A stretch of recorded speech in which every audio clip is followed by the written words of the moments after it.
先发打击顺序，第一棒就是铃木一朗，2棒是 Bloomquist， 3棒是 Ibanez， 4棒是 Richie Sexton， 5棒就是刚刚博士提的一垒手 Brazar， 6棒是 Jose Gibb， 7棒陈岛健司，8棒是 Betancourt， 9棒是二垒手 Jose Lopez。可以看到今天的先发投手王建民呢，已经是蓄势待发，希望来挑战在本季的第一场胜投。对。It's been an odd start for New York. It's been a much better last couple of weeks for the Seattle Mariners, who suffered through a 6-game losing streak. 5 of those losses came after their young stud Felix Hernandez went down, but now they've won 8 of their last 10. And won last night 15-11, and the guy in charge for the Yankees and trying to slow down the Seattle lineup is Chien-Ming Wang, who is the ace of this Yankee rotation. Runner-up to Johan Santana last year in the Cy Young Award race in the American League. Winless so far this year. Hamstring problems, and Joe Torre telling us before the game that you should know early that if the nail on the middle finger of the right hand, if that holds up, then Wong should hold up, and if he's right, he gets a lot of ground balls from the opposition. He's got a temporary nail put on top of his nail on the middle finger of his pitching hand, trying to keep that all together, and it is so vitally important to a guy, really any pitcher, but somebody like Wong who relies on that sinker. So we'll get an early look at this right-hander who last Sunday didn't fare all too well and was a loser, blew a lead against the Boston Red Sox. Home plate umpire is Jerry Davis. Everett at first, Noward at second, and Brian Gorman, who worked the plate here last night, is over at third base with his hands on his hips. And so Chien-Ming Wang, who is 0-2 at big ERA, we've got 2 starters hooking up today, a combined 0 for 6 in their starts. 2 for Wong, 4 for Weaver, and no wins between them. Budweiser, the perfect balance of flavor and refreshment. Open up a world of taste. Along with our producer Carol Langley McDermott and our director Bill Webb. Glad you're with us. Ken Rosenthal will be chipping in with his thoughts during the course of the day, stationed in his spot past first base down the right side, and we'll make sure that he stays healthy throughout the course of the game. He tends to be a magnet for foul balls. This broadcast is also available in Spanish by utilizing the SAP button on your television. Off we go. Here's Ichiro. He will lead it off. The 33-year-old with that unique pose before the pitch. And he chops a 2-hopper to Robinson Cano. 1 pitch, 1 out.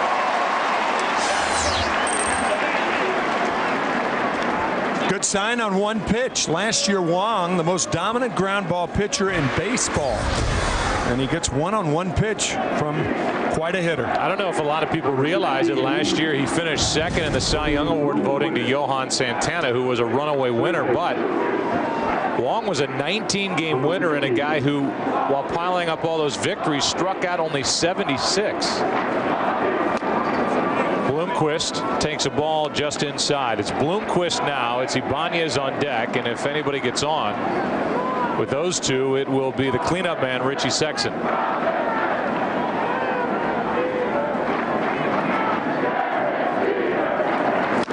That's to third. A-Rod gets the high hop.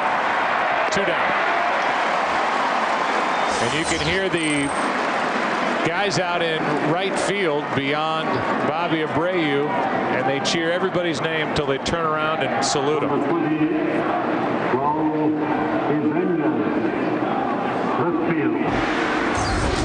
Number 28. Here's Ibanez. Raul has quietly put together some good seasons in the Pacific Northwest, and last year hit 33 home runs. Off to a slow start. He has only 17 RBIs and a strike from Wong. Raul with over 100 RBIs for Kansas City 5 years ago. And you're right, Joe, there are a lot of people who have not heard about Raul Ibanez, but he is some hitter. In the hole 0-2. The career numbers, the numbers just keep getting better year by year, and overall 139 home runs for the Seattle left fielder, and a guy who's been around for 12 years, a 12-year career. Sexton on deck, 2 out, nobody on here in the top of the first.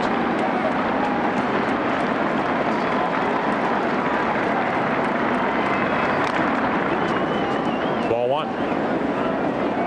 Mariners come in overall 13-11, a game out behind the Angels. Mike Hargrove in the final year of his contract and trying to turn this team around. It's been a rough stretch since 2004 for a team that from 01 through 03 was the best winning percentage-wise in baseball.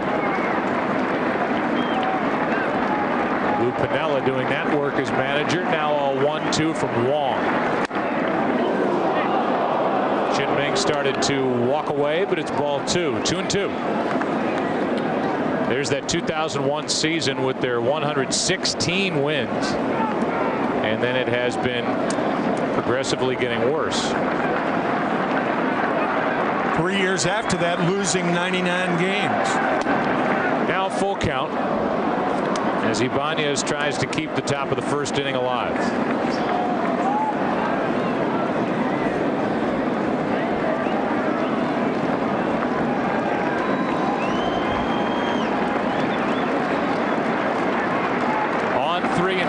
Ibanez hits it hard into center field. Cabrera back, and the inning is over.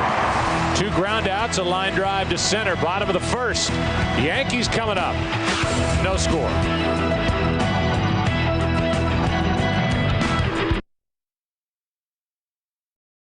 Derek Jeter. And number 3, Bobby Abreu, playing right field. And batting cleanup, Alex Rodriguez, third base. And number 5, Jason Giambi, your DH. Number 6, Hideki Matsui, playing left field. Jorge Posada at 7, catching. Number 8, Robinson Cano at second base. And 9, Doug Mankiewicz, your first baseman. And pitching, Chen-Ming Wang. Those piercing eyes of Jason Patrick, one-take Patrick they call him, just rifling through his Yankee lineup. A legit Yankee fan growing up in Queens. Jeff Weaver is on the mound, and this is a big one for Weaver and Tim. I don't know that he could, Weaver, face a tougher lineup today in a do-or-die maybe situation for his spot in the rotation. Yeah, I couldn't agree with you more. 1 out as Cabrera flies to center for Ichiro. And by the way, as we were all taken by the striking good looks of Jason Patrick as he brought you the lineup, that was brought to you by Taco Bell. Think outside the bun. Go ahead. This is not going to be easy for Weaver. The scouting report, this might be it. And the Mariners, as we said in the opening, cautious about saying that this will be his last start if he doesn't do well. But what will make this a good start? The downward movement, not like Wong, but like Weaver, and the right arm slot, meaning he's got to stay on top of his pitches and not drop down like that. That was good. However, a guy who has historically, when he's not going well, struggled against left-handed hitters. They get a good look at that delivery and at the baseball as it leaves his hand. And if his pitches are breaking back over the heart of the plate, he's in big trouble. That's a base hit. Falls in front of Ichiro, who short hops it. Jeter is on with 1 out in the first.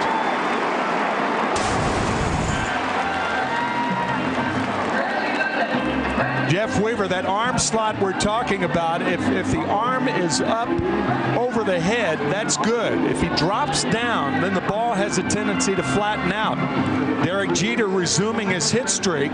His 20-game streak stopped last night when he went 0 for 6, but a hit in this game. I think it's fair to say, as Abreu stands in, that Jeff Weaver figured it all out and put it all together for a 2-3 week stretch last October for the Cardinals after pitching pretty well down the stretch of the regular season. Picked up from the Angels and then had a great postseason. Was on the mound when the Cardinals won the World Series in the clincher, Game 5. He was great. 8 innings, 1 earned run, 4 hits, 9 strikeouts, a walk. But here's a guy who's only 30, has great ability, and is with his 6th different organization. He's just had a tough time putting all those gifts together and really has never become a consistent winner at the big league level. It's an odd situation in early May to have signed a pitcher for $8.35 million and talk about releasing him in only his 5th start if he doesn't do well. That's to first. Broussard down to second. Out. Back to first. Well turned in a 3-6-3 double play. Abreu ends the first, and Weaver has a scoreless frame. Didn't make it out of the first his last time against Kansas City. No score in New York.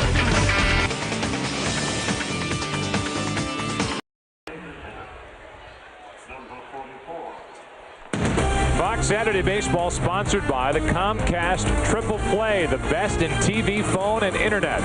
By Stanley, make something great. And by Taco Bell, where a little flavor goes a long way. Think outside the bun. Here is Richie Sexson. Richie takes a ball that drops down and in. It'll be Sexson, Broussard, and Guillen for the Mariners. No score in the second.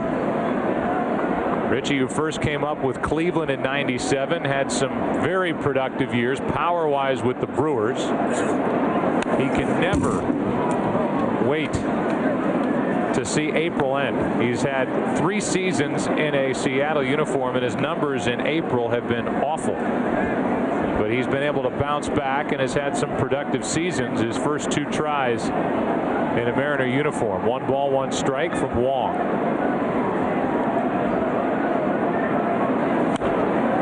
Strike 2.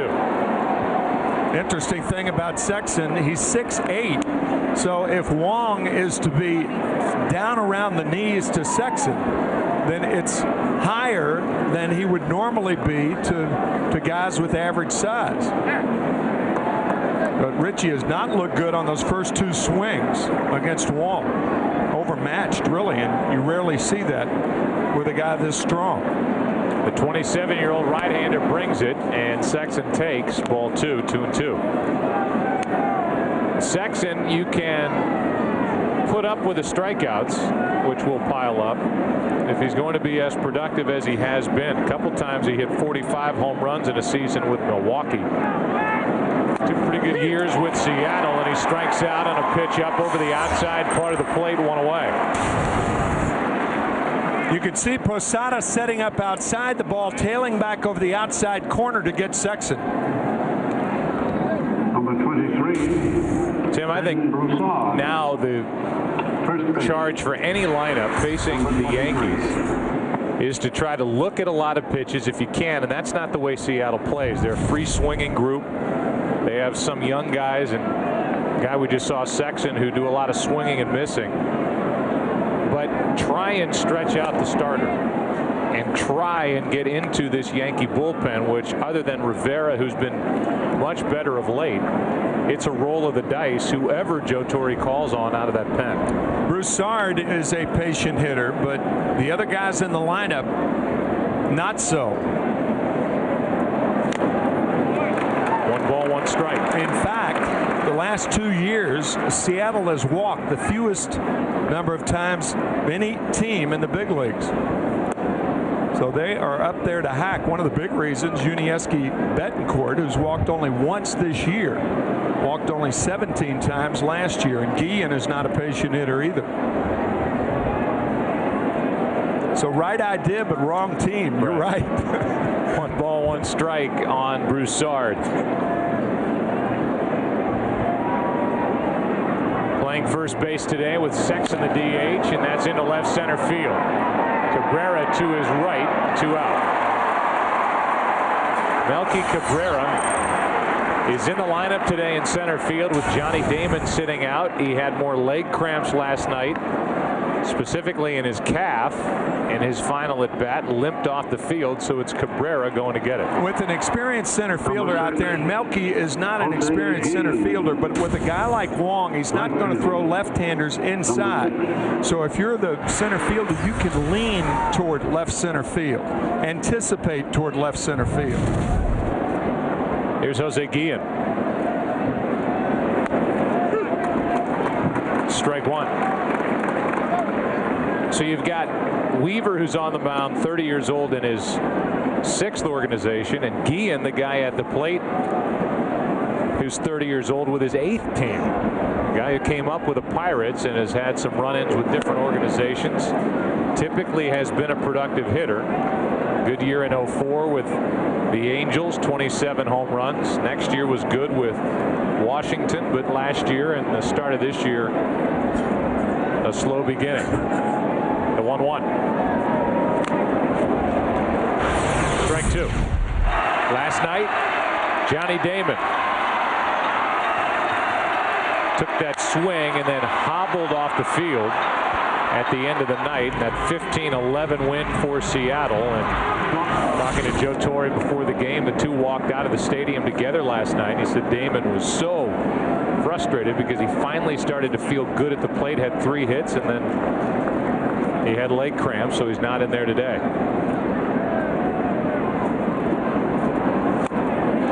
Good start for Chien-Ming Wang as he strikes out 2 in the 2nd. It will be Rodriguez, Giambi, and Matsui for the Yankees. No score in the Bronx.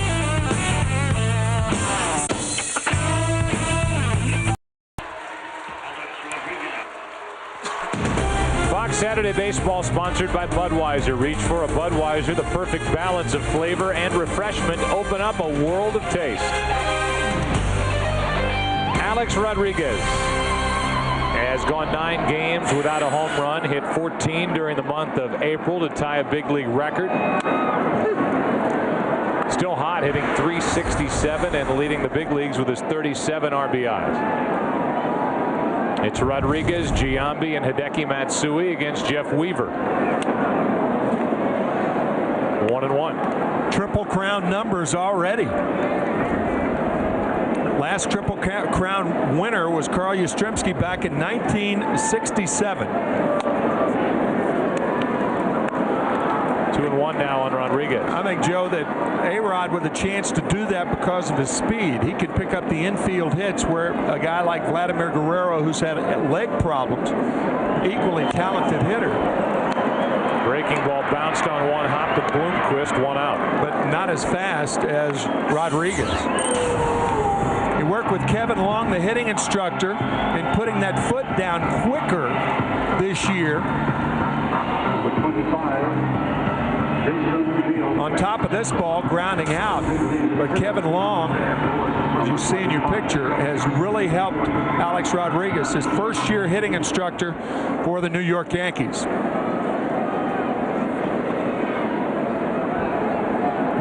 With 1 out, Giambi, who's swinging the bat very well, takes a ball. Jason hitting .326. 5 homers, 18 RBIs, batting in the number 5 spot. Matsui on deck. So much, Tim, has been said about the time that Weaver spent with Dave Duncan in St. Louis, and there was some discussion between the Seattle organization and the Cardinal organization, and Dave Duncan in particular, trying to figure out what worked last year and what isn't working right now. They're trying to find some reason and some way to get Jeff Weaver put back together as he falls behind on the count 3-1 on Giambi. Yeah, that's a courtesy extended to a team if they're not in your same league. Dave Duncan and Rafael Chavez, the pitching coach for the Mariners, talking about that at length this spring. And Mike Hargrove saying that that the Cardinals were quite candid about what makes Jeff Weaver tick. And that arm slot we were talking about, very important. He's got to be on top of the ball to make the ball go down like that, just not quite as much. There's Jeff Weaver talking about how his season has unfolded and the instruction that he's getting, what he's doing with it. It's been something that I can't quite put my finger on. You know, I don't know if it's trying to work to their game plan or to the type of pitcher they want you to be, or working with new catchers, new teams. Sometimes you just kind of forget what type of pitcher you are because you're trying to be something that you think they want you to be instead of yourself.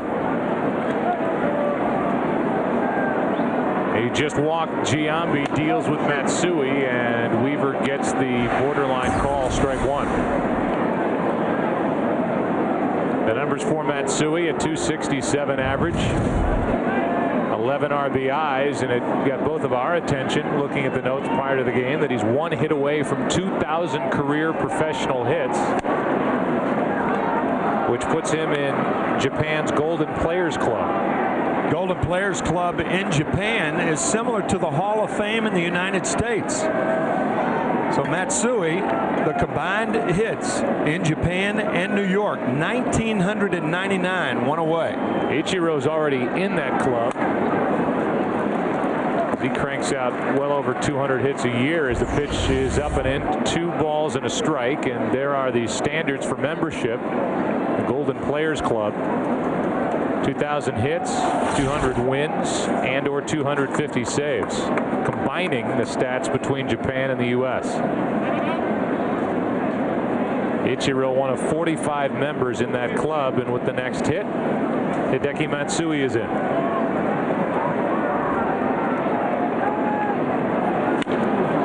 Got under this into right center field. It will carry to Ichiro, 2 out.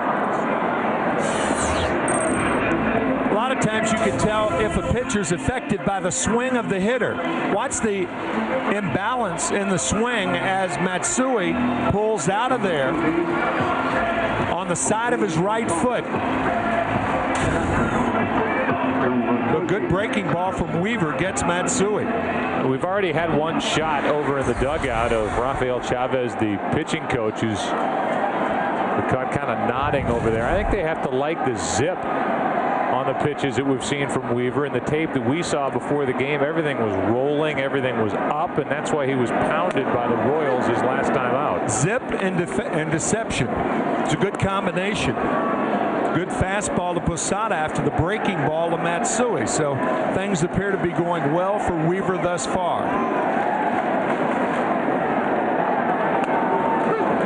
0-2. There's no doubt that it's in there. The ability is in there to dominate, and he proved that last October. Just about every time he took the ball for Tony La Russa and the Cardinals. Just trying to find it again. Ball 1.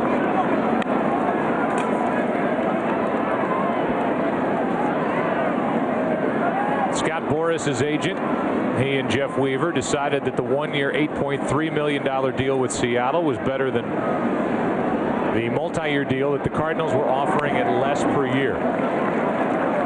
So banking that this would be a big year, as he had with the Dodgers the last time around. Then he turned that into a 1-year deal with the Angels. He was designated for assignment by Mike Scioscia and Bud Black to make room for his younger brother Jared, and traded to the Cardinals. That was last year. Weaver thought he had strike 3. Instead, it's ball 3.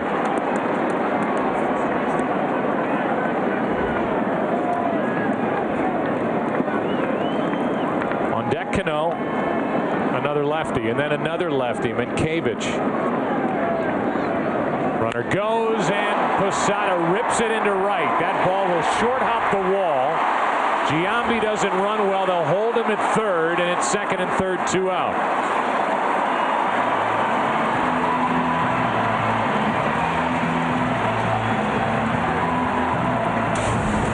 Posada gets a hanger.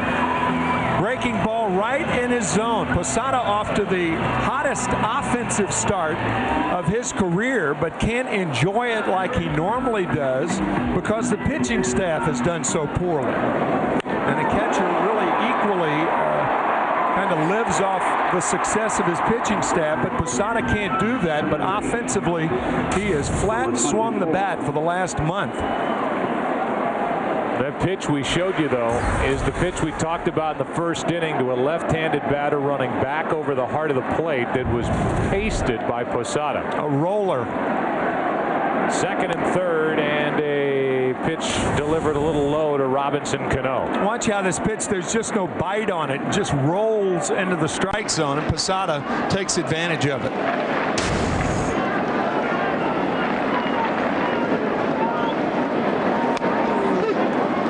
Inside corner, 1 ball, 1 strike. Last night the Yankees had a 5-0 lead that Kei Igawa couldn't hang on to. Blew a lead of 5-0, blew a lead of 6-3, blew a lead of 8-6, and a 15-11 final. Strike 2 on Cano. The night before, on Thursday night, it was the Mariners who jumped in up to a 5-0 lead against the Red Sox at Fenway Park, and the Red Sox came back to beat Mike Hargrove's Mariners 8-7 on Manny Ramirez's second home run of the night. That start was made by Horacio Ramirez. 1-2 on Cano. 2-2. Has to keep those left-handed hitters honest. And the count evens 2-2. Pitch them inside, not to get them out, but to get them off the plate. A walk to Giambi, a double by Posada, and a strikeout of Cano. First of the day for the right-hander Weaver. 2 left for the Yankees in the second. No score after 2. Back after this from your local Fox station. No score after 2. Yankees and Mariners. And Jojima will lead it off for the Seattle team. Kenji is off to a .328 start. Over the past 2 years, his numbers really compare favorably with Jorge Posada, regarded as one of the better offensive catchers in the game. And Jojima is a multiple Gold Glove winner in Japan. 1-0. That is foul. You had a nice visit with Kenji before today's game. I really did. Kenji and his interpreter, and such an intelligent man. Can you imagine the problems coming to the United States, since communication between a catcher and a pitcher is so vital, and you can't speak the same language? He met with Dan Wilson, the former catcher for the Mariners, and a good one, I mean a real good one, and went over the hitters and the pitchers in the American League his first 2 weeks in spring training last year. 1 out here in the third inning as Jojima bounces back to Chin-Ming Wong, and Betancourt will be the hitter. Number 5. You going to save some for later about Jojima? Yeah, for defense. All right. Well, just the difference in the styles, and of course we're learning also so much about Japanese baseball, but defensively they block the plate differently in Japan. They even hold a target differently in Japan, and we'll talk about it as the game progresses. You talk defense, and the eyes light up of Mike Hargrove when you bring up his 25-year-old shortstop, Yuniesky Betancourt, the Cuban-born rocket-armed shortstop. Committed 20 errors all of last year, has already committed 7 this year, so that's been surprising. A fly ball into center field, and a good start for Wong as Betancourt flies to Cabrera. 2 out. Let's check in with Jeannie Zelasco. Jeannie.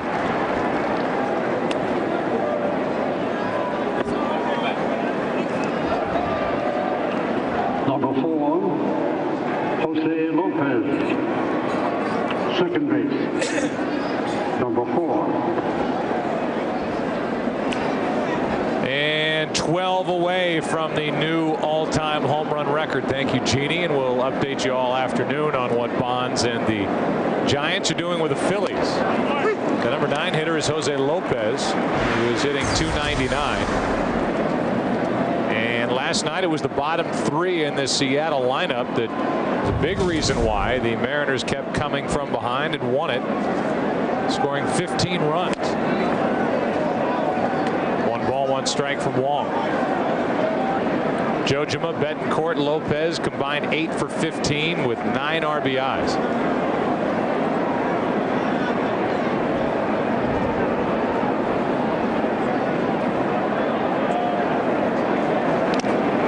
Skips in 2-1. Jeannie Zelasco talking about someone's counting. Well, Henry Aaron's not counting. Henry Aaron has said that he would not be present when Barry Bonds breaks his record. It's just a matter of time. Bud Selig has not said yet whether he will be present, but in my view, he's got to be there, doesn't he? Got to be. I don't think there's any doubt about Bud Selig being there. I think he will, and I think the confusion or the lack of a specific plan is about the overall celebration and what baseball will do to honor the record if and when it's broken. I think on the other side of it, though, Hank Aaron, in my opinion, can do whatever Hank Aaron wants. That's right. I mean, you show up there. Good pick by Alex Rodriguez. Wow. He's been working before every game with Larry Boa. Makes this play to his right. We'll finish up on Aaron when we come back. Bottom of the third. No score.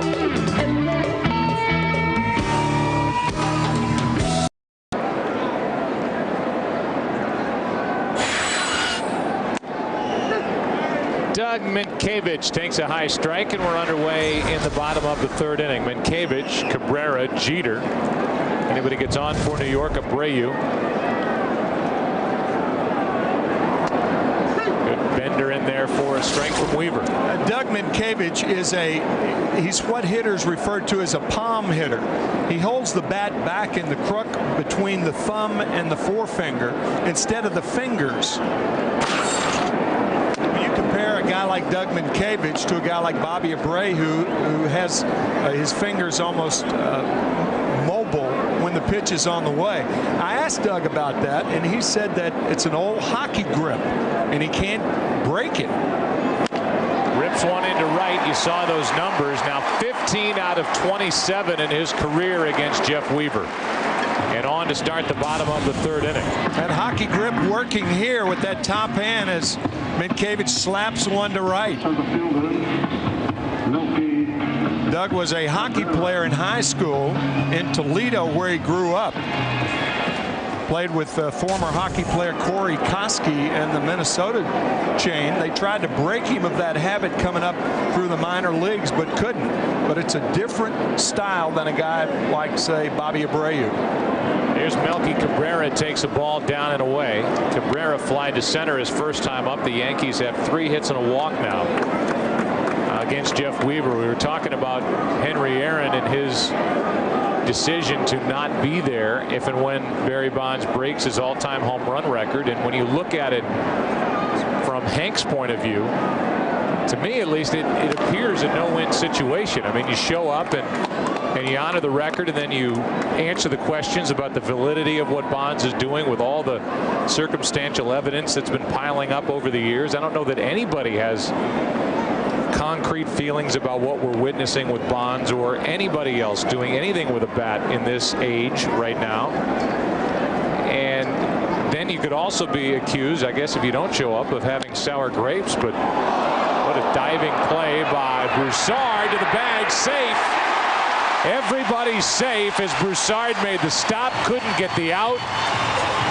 And it's 2 on with nobody away. Coupled with the fact that Weaver was late getting over there. Weaver, I think, held up when Broussard looked like he was going to second. Weaver didn't bust it. And now by the time Broussard gets there, Broussard, he doesn't even touch the bag. I don't think he made it to the bag. Weaver's lucky he didn't break a leg going over the bag, as he has his right foot clipped, and then he did a rollover beyond the first base bag. And now the trainer and the pitching coach will come out and check on the health of Weaver. And it's 2 on with nobody out. Great stop by Broussard. He looked up, and Betancourt, evidently, according to Broussard, wasn't in position to take a throw. Yeah, Ben was on his right knee. I guess Broussard did touch the bag. Got to be a base hit, I would think. And Melky Cabrera never touched the bag. He went over the bag. So all Broussard had to do was to touch Cabrera. Which he did. And Broussard touched the bag anyway. Yeah, he did. So that was a bad call. I thought Cabrera, I took it for granted that Cabrera touched the bag, but as you clearly saw, he steps over the bag. Left foot in front, right foot over the bag. And Broussard touched the bag, so that's not a good call by Mike Everett, the first base umpire. So Broussard made the dive to his right, then turned around, dived back to the bag, but Even though Cabrera didn't touch it, he was ruled safe. It is a base hit, and it's 2 on with nobody out for Derek Jeter. Ball 1 from Jeff Weaver. Hey, if baseball had instant replay, that would have been overturned immediately. There's no doubt. Here is our Burger King hot zone for Derek Jeter, who had his 20-game hitting streak snapped last night in an 0 for 6. Likes it middle of the plate and middle away, which that hot zone has probably been the same since he came up in '96. Rookie of the Year in '96, and American League pitchers try to pitch Jeter inside. It's really no secret. One of the great inside-out swings in the game. Jeter drops down a bunt. The play is at third and safe as Bloomquist couldn't hit the bag.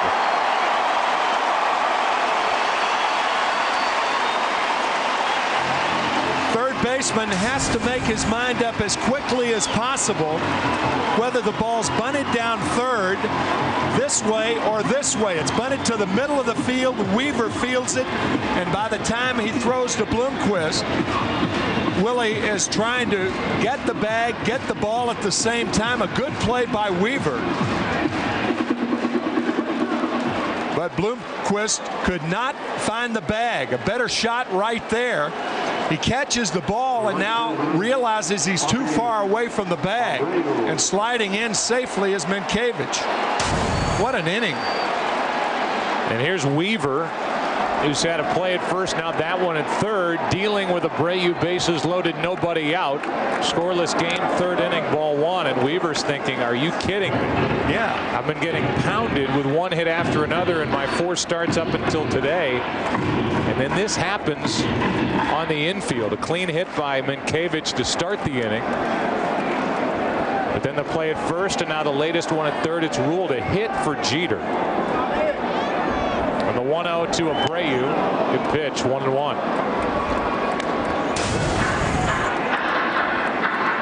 Bobby Abreu in one of the, I guess you could say, the throes of the worst slump of his career.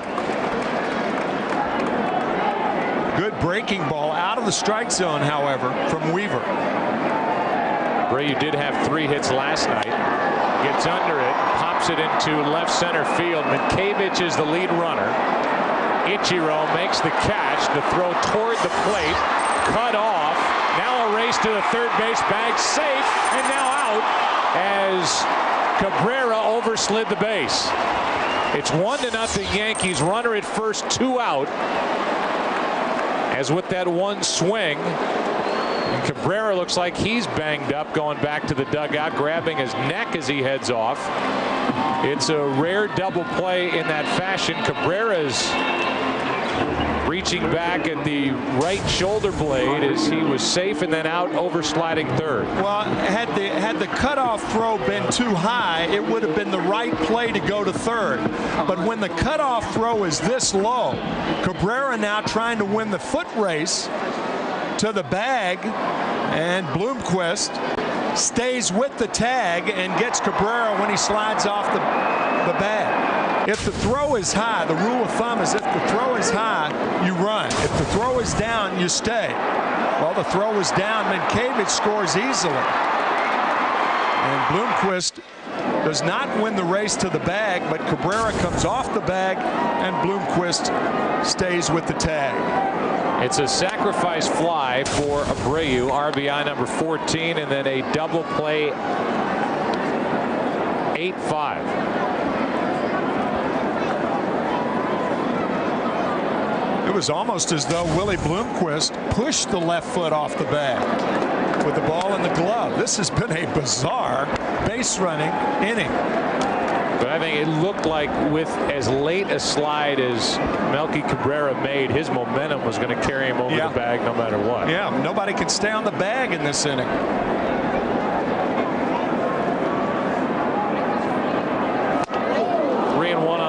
So after all that, bases loaded, nobody out with Abreu up. Weaver has given up 1 run and has a runner at first, 2 out. He will make that trade any day. And it's Rodriguez waiting for a 3-1 pitch.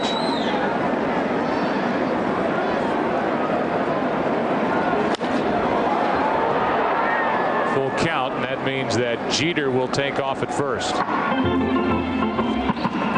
Rodriguez, 31-year-old third baseman, came up as a shortstop for Seattle, has 478 career home runs, 189 of which he hit with the Mariners, before spending 3 years in Texas and then coming here in 04. Reaching for it, good pitch by Weaver, and on the infield, Jojima, Bloomquist, and the inning is over. So the Yankees had the bases loaded, nobody out, get only one, and after 3 at Yankee Stadium, lead Seattle 1-0.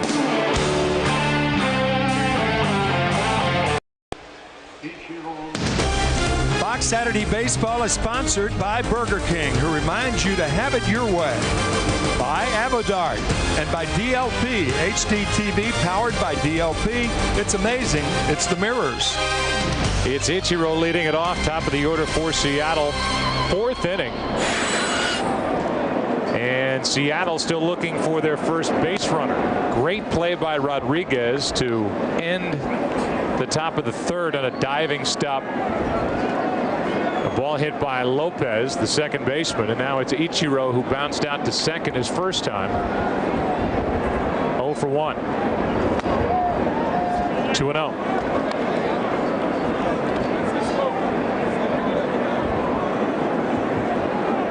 Ichiro, Bloomquist, Ibanez while we play at Yankee Stadium. We will check in with Dwayne Kuiper and Mark Grace. Barry Bonds is coming up.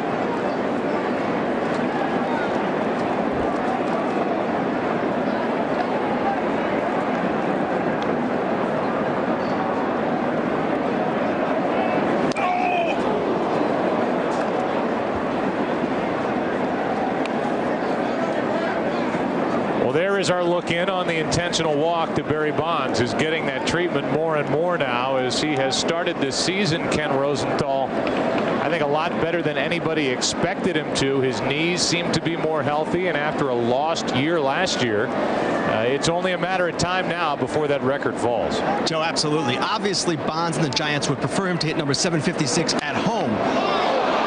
Wong doesn't know where it is, picks it up, and gets the out at first. As Minkiewicz somehow got his foot on the bag, and Wong is limping after being hit by that batted ball, and that is the last thing the Yankees need. Wong led all pitchers in the American League in assists last year because of all the ground balls. It did not appear to get him cleanly. We saw Jeff Karstens break his right leg on a line drive on the first pitch of the game last Saturday. And here Wong gets one on the lower extremity.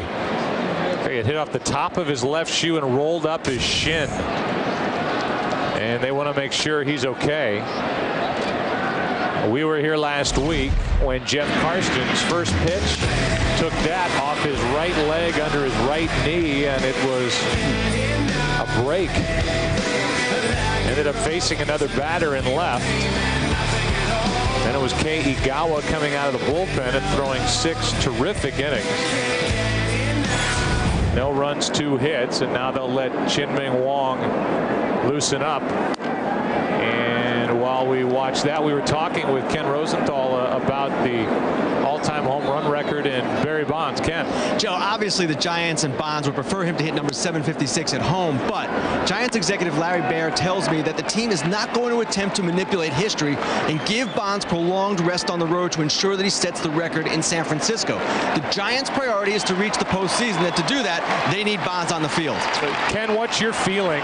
Don't sit down yet. What's your feeling on Hank Aaron's stance and him saying, I will not be there if and when the record falls. Joe, I agree with you. This is his choice. It's his record, and he has a variety of reasons for not wanting to be there. If he is there, he's going to have to answer all the questions. Do you think Barry cheated? Do you not think that? Where are you on this particular issue? I don't think Hank Aaron wants to deal with any of that, and I think he should be entitled to his dignity. 1 out, nobody on. Bloomquist at the plate, and the first pitch a little high for ball 1 from Chin-Ming Wong. Well, as Wong was just hit by that batted ball by Ichiro, Joe Torre, I'm sure, thought, oh my gosh, this is our #1 starter, the ace of this staff. We can't afford to lose him. The Cardinals found out today they'll be without one-time Cy Young Award winner and the ace of their staff, Chris Carpenter, for 3 months as his elbow has flared up again.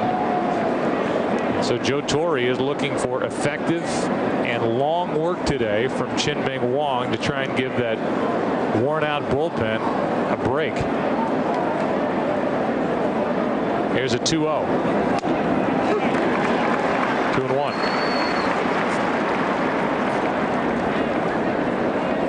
Yankees have had so many problems with hamstrings in their pitchers that they fired their fitness director. Fitness and strength coach Marty Miller this last week was let go after a month into the season. Bloomquist grounds out to short, 2 away here in the 4th inning, and it's the Abadart in-game box score, all zeros, as Chin-Ming Wong has been perfect now through 3 2/3. Yeah, it's been one hamstring after another. Wong in spring training with his right hamstring. Mike Mussina early in the year with his left hamstring. Hideki Matsui with a hamstring as well. And then Phil Hughes, their 20-year-old young stud who was working on a no-hitter in the 7th inning in Texas, left when he heard a pop, and he's going to be out at least 4 to 6 weeks. And it was naturally in his left hamstring.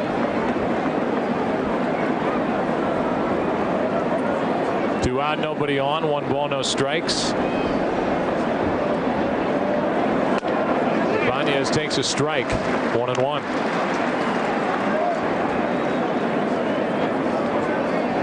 Now the hot zone for Raul Ibanez, who likes it in and down, as a lot of left-handed hitters do. That last strike was away. They set up inside, and Wong misses there. Ball 2.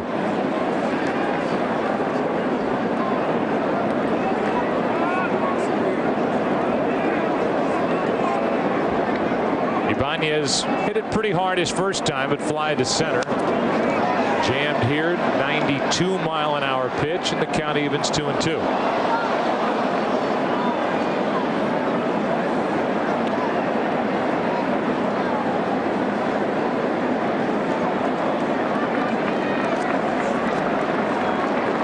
Talk to hitters about Wong, and they say when you try to hit his fastball and you make contact, it's like hitting a bowling ball. What a compliment to a sinker ball pitcher. Full count already, 6 groundouts through 3 2/3 innings from the pitching of Chin-Ming Wong.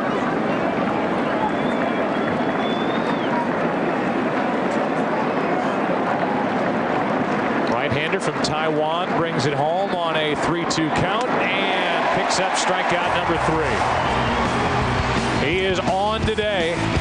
Chin-Ming Wong leading the Mariners 1-0 into the bottom of the 4th.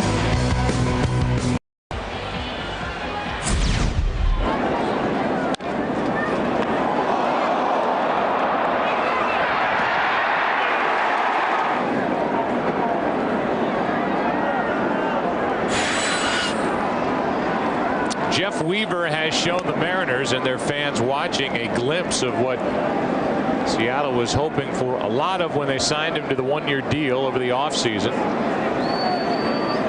1-0 Yankees, and Giambi looks at one float up and away.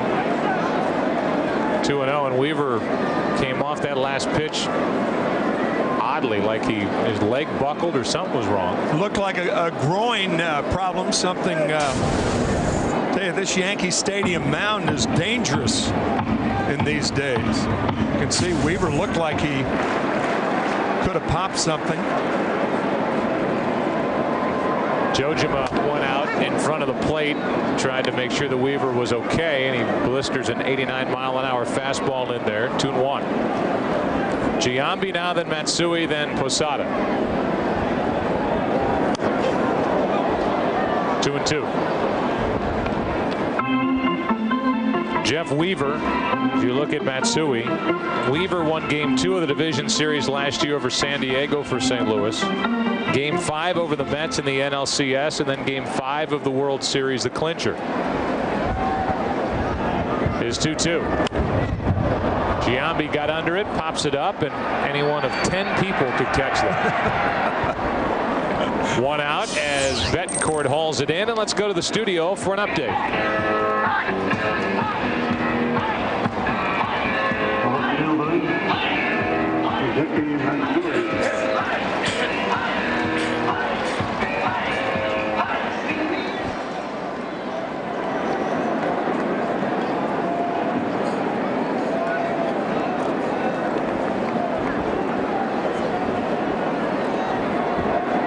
Thank you, Jeannie. It brings up the Clemens issue in my mind, as Yankee fans and the Yankees are hoping that Roger Clemens will grace them with his presence at some point and decide that he's going to come back and pitch in a Yankee uniform. It seems to be between the Yankees, the Astros, and maybe even the Red Sox. Strike 1 on Matsui.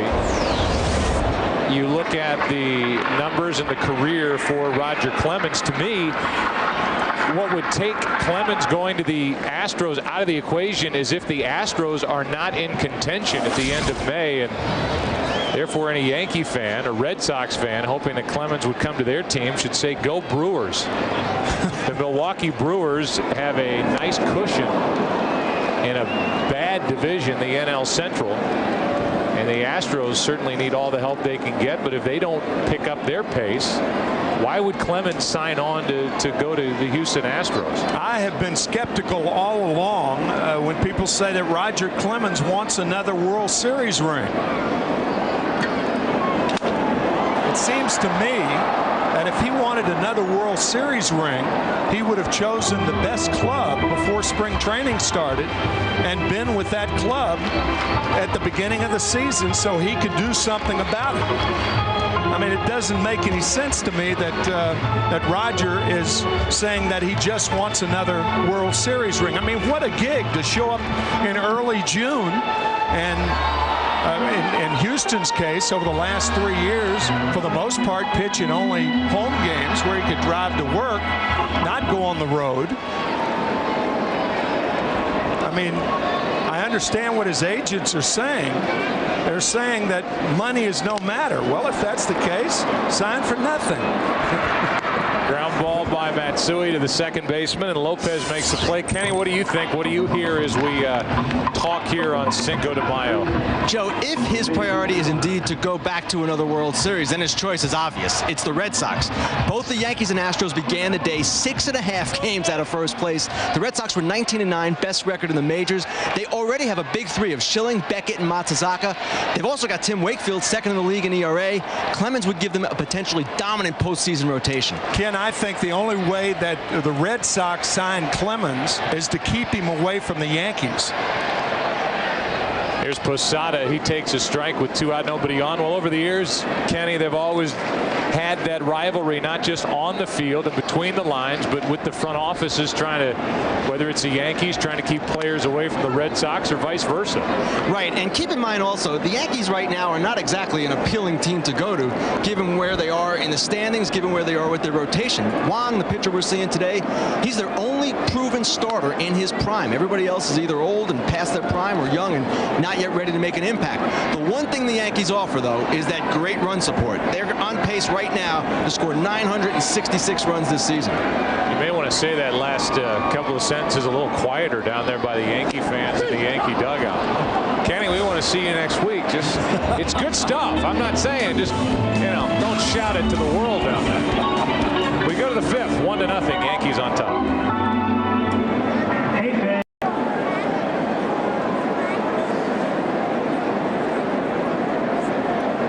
Chien-Ming Wang is not allowed a base runner yet, and he deals with Richie Sexson, then Ben Broussard, then Jose Guillen, and strike one from the right-hander Wang. He has struck out 3. He has 6 groundouts in the 12 outs that he's picked up to this point.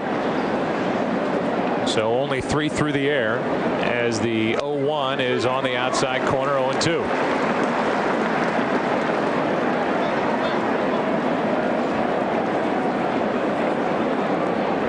Wang started the season on the disabled list, hurt his hamstring in spring training, and just trying to get a feel out on the mound. Much better today as that 94-mile-an-hour fastball misses, ball 1.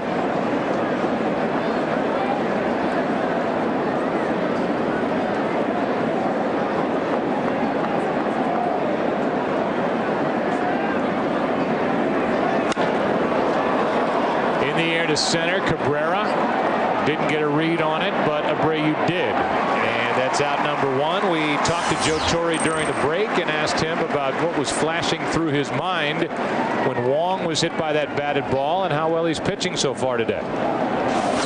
I don't know. There's something that's catching on this ball club. It's all about pitching. But yeah, we're pleased. He, you know, he didn't even want to get a tape between innings.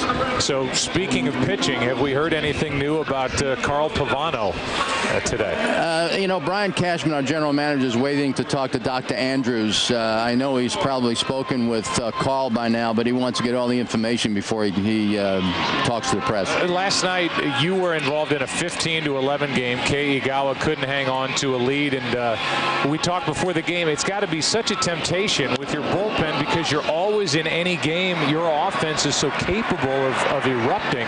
It's got to be hard not to go through that bullpen night after night. Well, I mean, you're right, Joe. We have a chance. Last night we were 7 games back. I was thinking of taking my catcher out, and then all of a sudden Damon hits a 3-run home run. We're right back in the hunt. So, you know, and in the 9th inning we had both Damon and Jeter hitting with the bases loaded. So yeah, you're right. We have an explosive type ball club, and you know the bullpen is very, very important for us, and we just need to get it straightened out.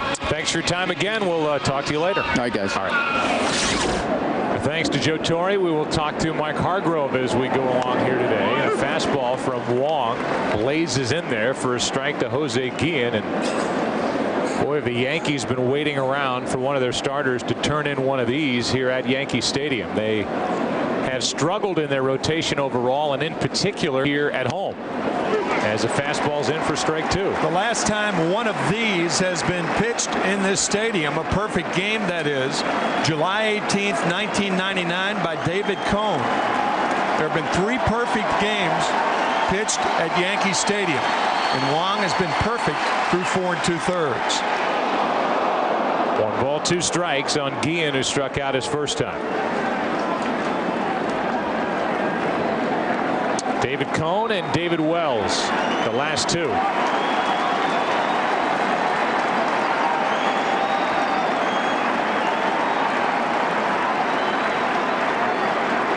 The 1-2. Still 1-2. Our Subway Fresh Fit trivia question. Alex Rodriguez, one of 3 shortstops to make his major league debut at the age of 18. Who are the other 2? Throw one name off the board out there at you. I think Jose Oquendo was in that neighborhood age-wise when he came up with the Mets.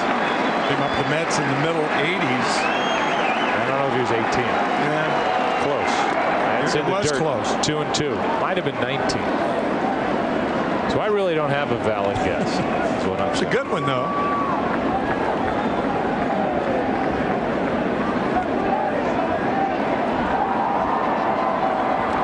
Here at Yankee Stadium, which has been around since 1923, and there's a little glimpse of the new stadium, which will be open in 2009.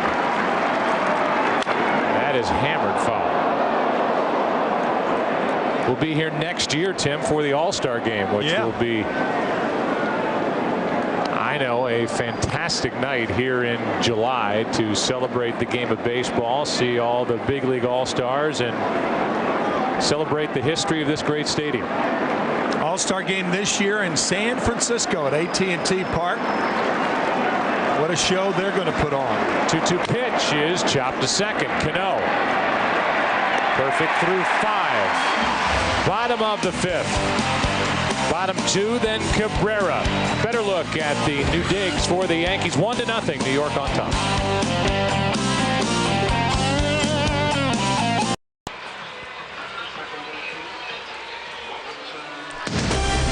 Fox Saturday Baseball is sponsored by Chevy and American Revolution. Bottom of the 5th inning. We just finished our between innings visit with Mike Hargrove, manager of the Seattle Mariners. We'll give you that. When we get a chance here in the bottom of the 5th, there's Weaver, deals, and a line drive is right at Ichiro. Struggled with seeing it with the sun. And let's hear from the Seattle Mariners, manager Mike Hargrove. Well, he really does. He's throwing the ball with a lot more authority. He's a little more aggressive. He's changing speeds well. And the big thing, too, is keeping the ball down for the most part and getting his breaking stuff over when he's behind in the count. So it's so far it's been a good day for Jeff, much better than his previous starts, which all of us are glad to see. Yeah, and Mike, I mean, what a lift he could give your rotation. You've got Washburn pitching very well. You're getting the kid, the 21-year-old Felix, back maybe next week. I know that's at least the latest that I've read about him. And now you've got a guy in Weaver. If you could rely on him, now you got something. Well, we really do. I mean, we feel like that the weather early on in the season really has kind of discombobulated our rotation. We've had guys pitching on 7, 8, 9 days of rest, and here lately we've been able to get them regular turns, and I think it's probably helped Jeff as much as anybody being able to do that. We get him lined out. We feel like we've got at least a good top 3. All right, we appreciate your time, Mike. My pleasure. Y'all be good. All right. That is Mike Hargrove. First question was obviously about Jeff Weaver and what he's doing today compared to his first 4 starts. He came in having pitched 11 1/3 innings on the season in 4 starts and allowed 31 hits. So far, 1 run on 5 hits, with a couple of infield hits mixed in. Mankiewicz is 2 for 2. Nothing new for Doug Mankiewicz, who overall has been swinging the bat a lot better of late. But in his career against Weaver is now 16 out of 28. Good piece of hitting, going down and getting the breaking ball. Talking about the postponements of the Seattle Mariners. They have had 6 games postponed, 4 in a row against the Cleveland Indians. And it's almost unfair about how many games they have to make up. They made up 1 on Thursday night against the Red Sox. Cabrera trying to bunt his way on fouls at strike 1. That's 5 games to make up. Here we are in early May. Well, so they have 4 against Cleveland, 3 of which are scheduled to take place on off days, where the 2 teams will meet up in Cleveland and play and then move on. 1 of the 4 games will be part of a doubleheader played in Seattle as the first game of a double dip, where the Indians will actually play as the home team in Seattle. But what the Mariners were hoping for was to maybe push at least 1 of those 3, where they would have to meet in Cleveland, back to after the season and play it only if it was necessary between these 2 clubs, the Mariners and the Indians. But that's not the way baseball is setting the schedule at this point. And because of that, the Mariners will have to go through a stretch where they'll have 20 straight games without an off day, and then one with 23 straight days with baseball games. And as Mike told us before the game, he said, it's almost unfair to us. Their travel schedule's tough anyway, playing out of Seattle and with the flights that they have to take. He said, we didn't call for the snow. We were there. We showed up on time. And we're getting punished because of it, and I don't blame them. It's a long year and a lot of miles to log on flights, and they're now having to take off days to go back to Cleveland and try and make up those snow out dates. 2-1 on Melky Cabrera.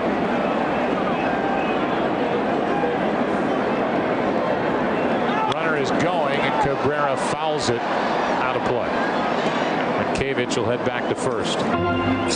Our Subway Fresh Fit trivia question. A-Rod, one of 3 shortstops to make his major league debut at the age of 18. The other 2 are Tony La Russa, the 1963 Kansas City Athletics, and Robin Yount, 1974 Milwaukee Brewers. Robin Yount was the obvious one. I had no idea that Tony was 18 years old when he made his major league debut. Here's Cabrera hitting a line drive into right. Guillen reaches to get it. 2 out. Hard hit. Pretty good play in right.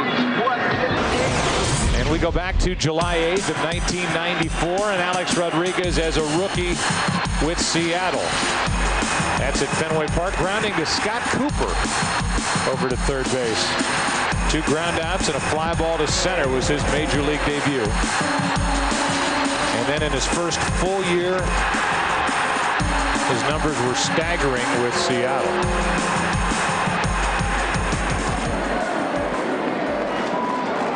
As we mentioned, that 7-year Mariner career, 189 total home runs and a 4-time All-Star. Ball 1 now to Jeter. Part of that Seattle Mariner team that saved baseball in Seattle back in 1995. Playing in the King Dome in that dramatic series against the New York Yankees. Don Mattingly's last year. What a riveting postseason that 95 season was. That first full year was 96, so the same could be said for the guy at the plate. Derek Jeter, whose first full year was 96. A-Rod hit .358. A short hop that Lopez picks up. Out at first is Jeter, and Weaver has turned in another solid inning. We go to the 6th. Wong back to the hill. 1-0 Yankees.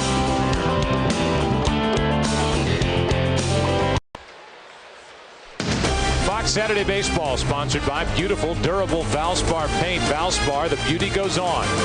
By LG Consumer Electronics. LG, life's good. By Subway Restaurants. Subway, eat fresh.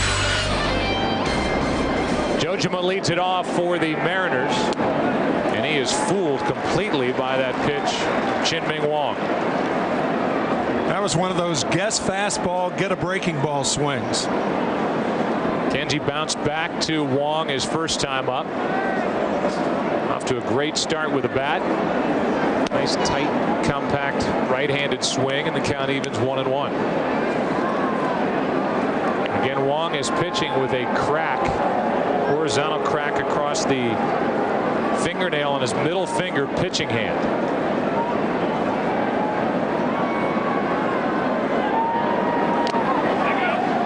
Skips in for ball 2-1. The reason that the middle finger is perhaps and arguably the most important finger on the pitching hand is it's his power finger. Used for the breaking ball, the cutter. Middle finger is very instrumental, and also the sinker. The 2-1. Good pitch in under the hands of Jojima. It's 2-2.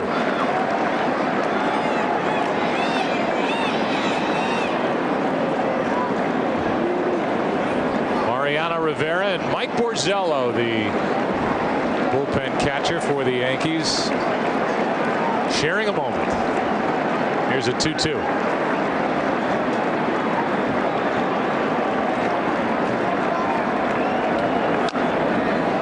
Swing by Jojima. It'll be Jojima, then Betancourt, then Lopez, the 7, 8, and 9 hitters for Seattle. Mariners come into this game with the 3rd best team average in the American League at .270. The Yankees lead the way, and they are #1 in baseball in runs scored. And yet it's a 1-0 game after a 15-11 game last night. A little pop-up. Yankevich, one away.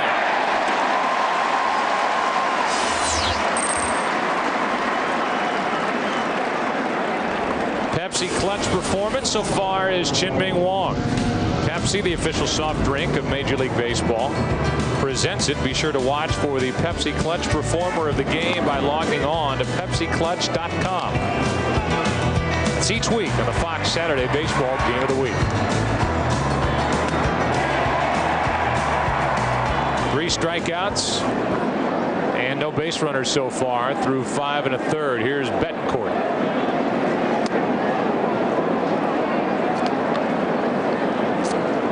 Ball 1 to Yunieski. 8 home runs last year. He has hit 3 so far in 07.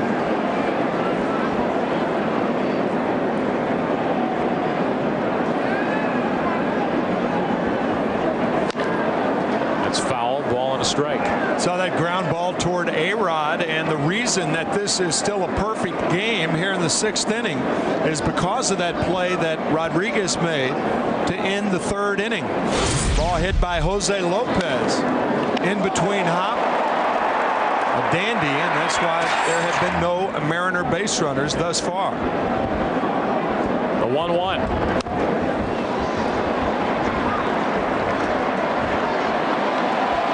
We've seen a lot of Mariner hitters so far today really off balance out in front. They don't know what they're going to get. They can't time Wong at all, who has that delay at the start of his delivery, but still, when these hitters are seeing the pitches, they're almost off balance when they take a cut. 1-2 on Betancourt. It is an overpowering sinker that they have to handle for the most part. To the right side, Minkevich, Wong, 2 out.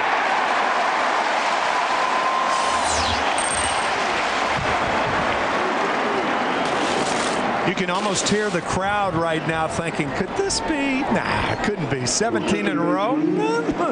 Maybe. Nudging the person next to them. Good play by Minkevich. Rather routine for Wong. Now Lopez. Really the only, as you said, Tim, you can usually, and when a guy puts together a gem, look back at 3 or 4 plays that have been made behind a pitcher, but the only one that's been a real tester is the ball hit by Lopez back in the 3rd. That's how dominant he's been. Ball 1.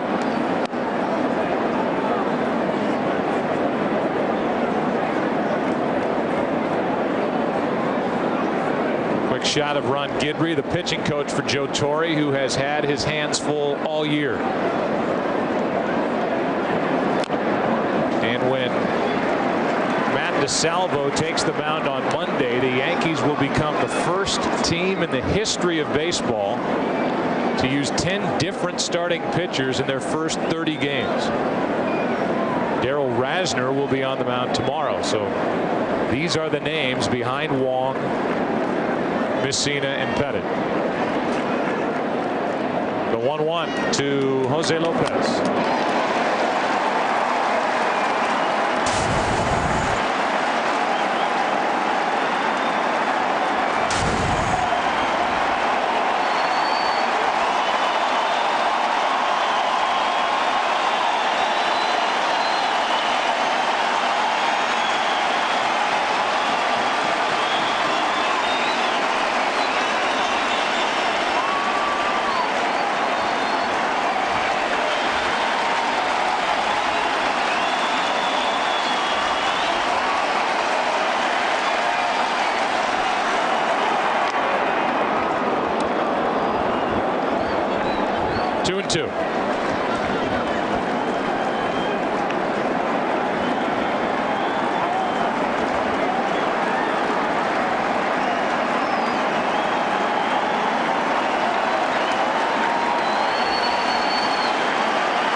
Full count. 94 miles per hour that just missed the outside corner.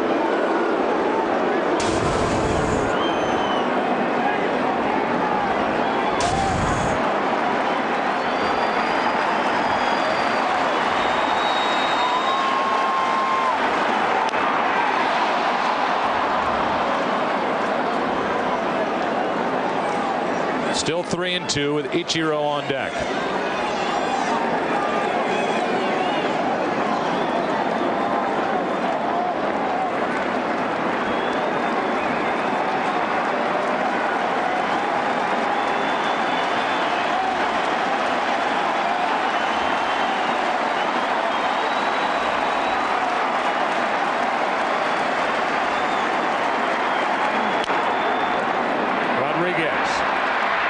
Tough play, got it. Inning over. Perfect through 6.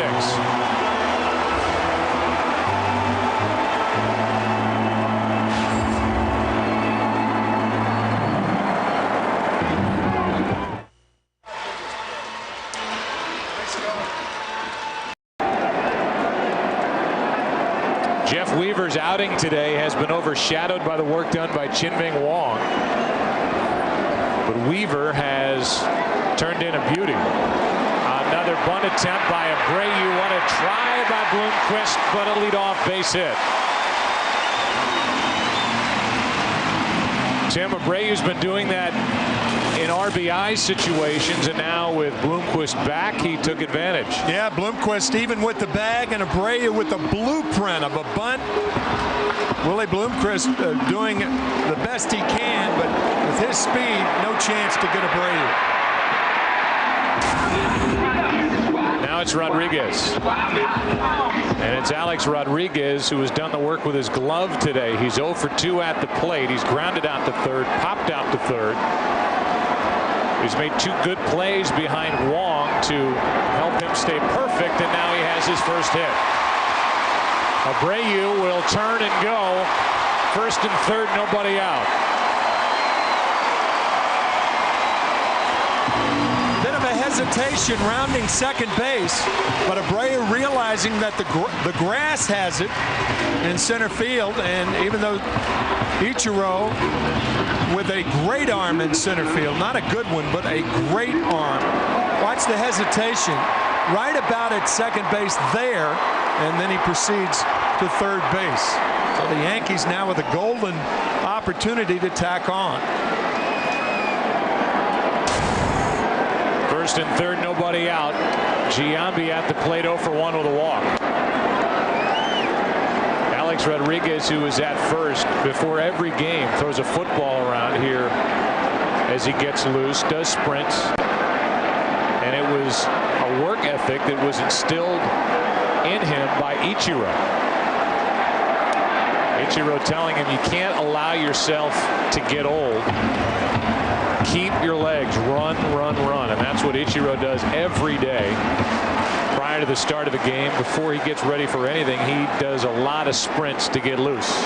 There's a difference between growing old and getting old. Here's a 2-0. Weaver 3-0 now on Giambi. Bill Webb, our director, with that shot of Chin-Ming Wong down in isolation at the end of the dugout bench. Just him and a Gatorade cooler. That's the perfect game isolation booth right there. Here's a 3-0. Giambi takes, and the bases are loaded. Second walk by Weaver. Both have been to Giambi. And I think, Joe, one would think that if the Yankees can score more than 1 or 2 runs this inning, the chances of the perfect game become greater, because then Wong won't be pitching with a tenuous 1-run cushion, but it'll be more, and he can throw breaking balls behind in the count and work on a perfect game as opposed to just winning the game. Matsui with the bases loaded, nobody out. Weaver gave up a bunt hit to Abreu, then a ground ball up the middle. And now Rafael Chavez, the pitching coach, will trot out and talk to Weaver as action starts for the Mariners in their bullpen.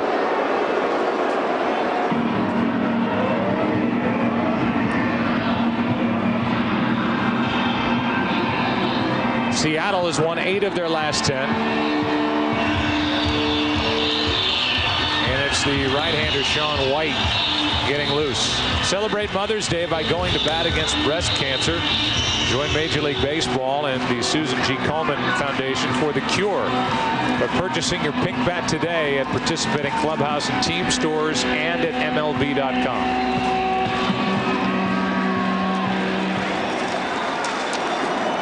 I don't know how you feel about this, but to me, Jeff Weaver has already earned another start with the Mariners. I agree 100%. He was presented with this opportunity to stay in the rotation. And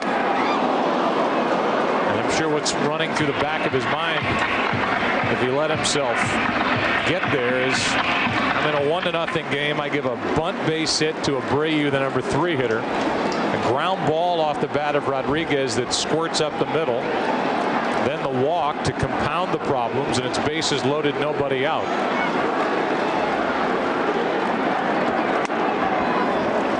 One ball, one strike as Weaver tries to get the inside part of the plate back. Matsui does not scare against right-handers or in particular left-handers. Hangs in about as well as any left-handed batter in baseball.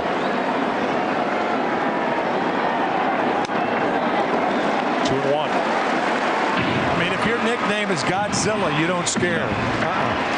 Matsui, Godzilla in Japan.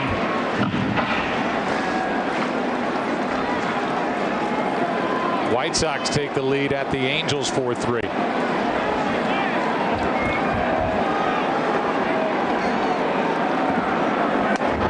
Right down the middle, 2-2.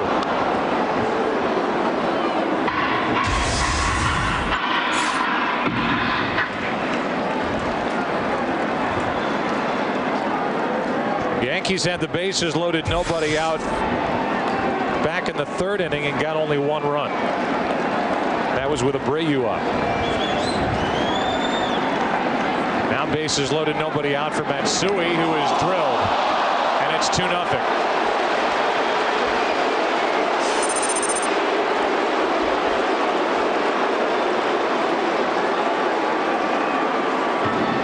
RBI and a bruise for Hideki Matsui, RBI number 12.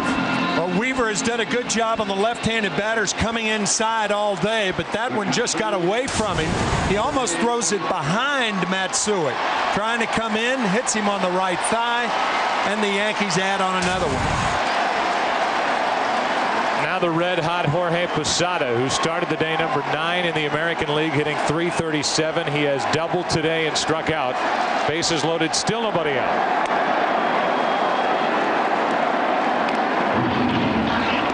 Ball 1 from Weaver.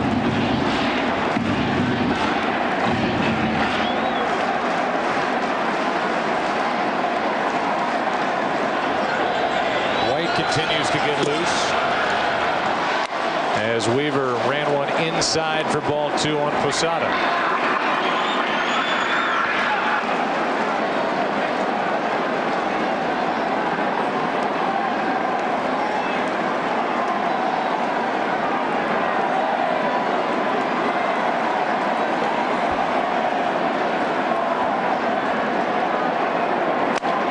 Up the middle, base hit. 1 run will score. They're going to hold Giambi at 3rd. It's 3-0 New York.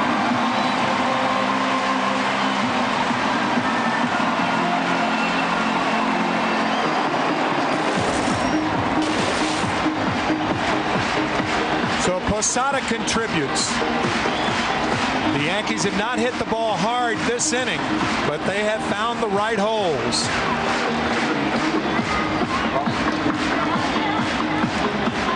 The carousel moving up 1 base at a time. That one off the very end of the bat for Posada.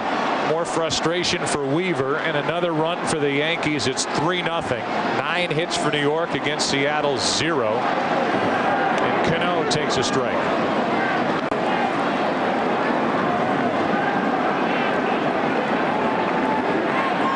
Now it's Giambi, Matsui, and Posada for Robinson Cano 0 for 2.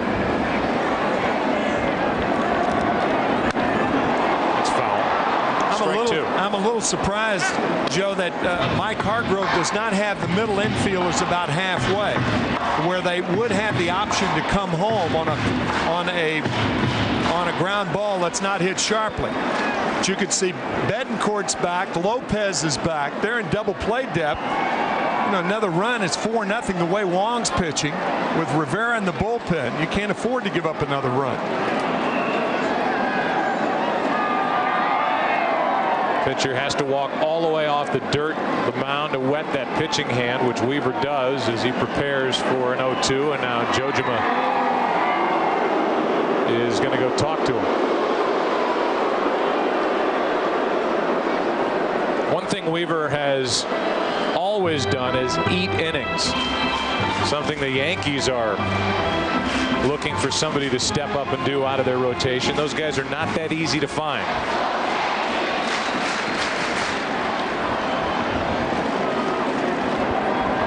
The 0-2. Big strikeout for Weaver. It's his third of the day. Third time's a charm. Out of the strike zone. Looked like a splitter. So now the double play can get the Mariners out without further damage.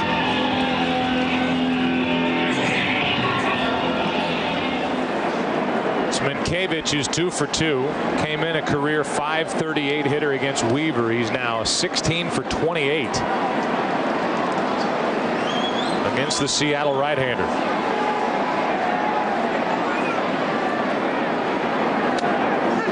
On the outside corner, strike one.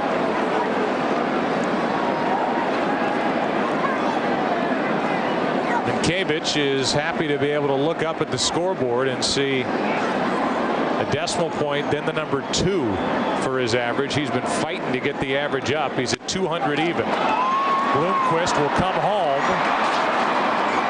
Force out at the plate, 5-2. It stays 3-0. Bases loaded, 2 out. Pitch looked like a changeup or a splitter away, and because it wasn't hit that hard, Bloomquist is forced to come home to get the slow-footed Giambi. No way can you turn that double play off the end of the bat. So Bloomquist with the sure out at home and Giambi. There's been nothing hard hit in this inning except the right thigh of Hideki Matsui by Weaver. 2 runs are in. A 3-0 Yankee lead. Bases loaded, 2 out for Melky Cabrera.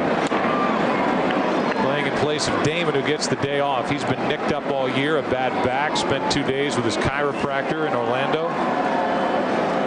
Came back, had 3 hits last night, and then had cramps in his calf.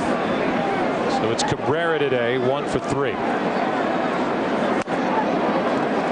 2-0 on the young outfielder Melky Cabrera. Trust me, chiropractors can be your best friends when you're playing and after you're playing. I take your word for that.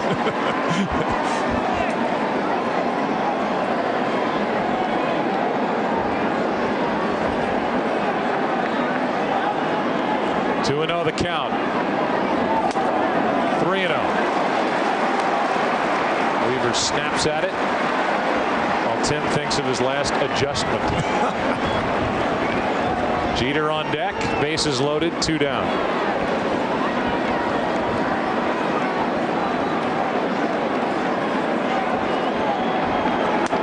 Good tailing fastball, 3-1.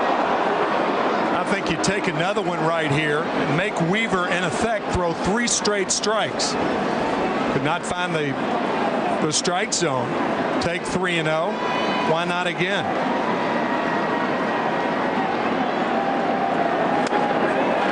It's 4-0.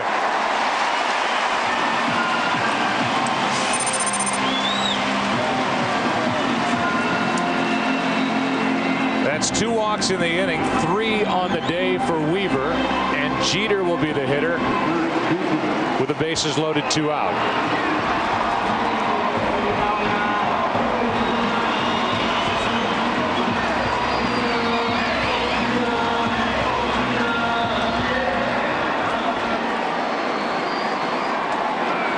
Ninth man to bat in the inning is Jeter. Abreu on deck started this with a bunt hit.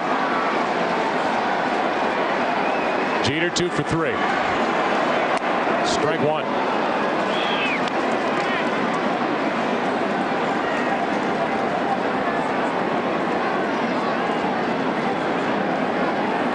Seattle will get Felix Hernandez, their stud, back when the road trip continues to Detroit. That's the plan. Jeter got out of the way. 1-1. Talk about no-hit stuff when Felix Hernandez goes out to the mound. That game he pitched against Daisuke Matsusaka in Boston. What a performance. A one-hitter. That only hit coming from J.D. Drew in the 8th inning. Strike two on Jeter. In fact, he just turned 21. Venezuelan right-hander has pitched 17 innings, no runs this season, only 4 hits allowed. He has trouble with a flexor muscle in his right forearm. He's been out since the 19th of April, and the Mariners about to get him back. A big weapon in Mike Hargrove's arsenal in the rotation. 1-2 to Jeter. High and tight again. 2-2.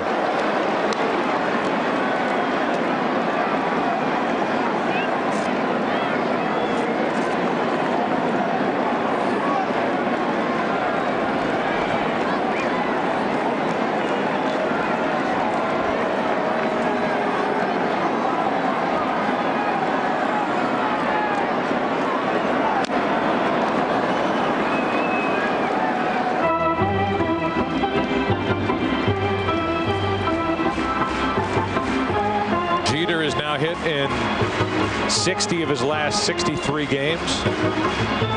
Had his 20-game hitting streak snapped last night. Was 0 for 6 in the evening, which saw a total of 36 hits between the two clubs and 26 runs. 2-2. Ripped into left. That will get down, score at least 2. 2-run score on a double by Jeter at 6-0 New York.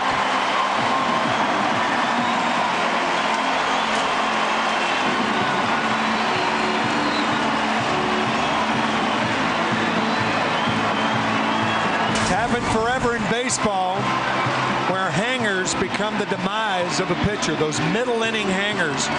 The one to Jeter that extends the Yankee lead to 6. And is literally the demise of Weaver today, as that was the final pitch he will throw. He gets into the 6th. He leaves down by 6. Yankees having fun today.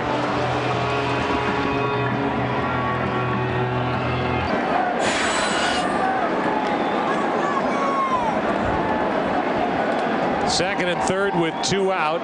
New right-hander is Sean White, and he skips it in there. Jojima scoops it up, and Weaver, who's had a frustrating start to his Seattle career, was terrific through the first 5 innings. 1 run on 6 hits, 2 strikeouts to 1 walk. It has fallen apart in this inning. And I think, Tim, what he'll be most upset about as you look at the right-hander Sean White are not the hits. That last hanger was not a good pitch to Jeter, but the 2 walks in the inning, the hit batsman in the inning that forced home a run. Right. But nothing really hard hit except for the ball by Jeter, and Abreu just took a strike from White. Yeah, it's the walks that really turn an inning in which a team scores a run or 2 into a big inning. And that's what happened to Jeff here in the 6th. Into center for Ichiro, and the inning is over. Back to work, Chin-Ming Wong. He's been perfect through 6. 7th inning now, 6-0 New York on top. Back after this from your local Fox station.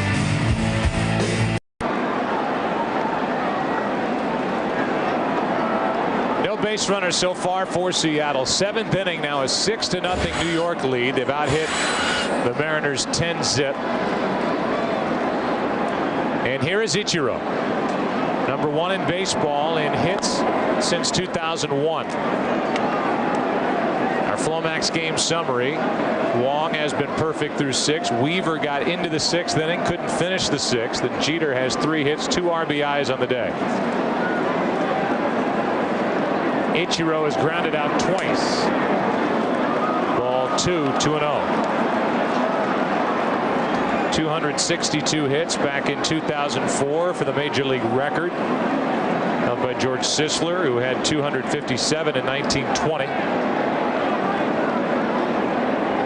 2-0 pitch. Fly ball into left center field. Matsui going to get it. He is there, and he has it. One away in the 7th.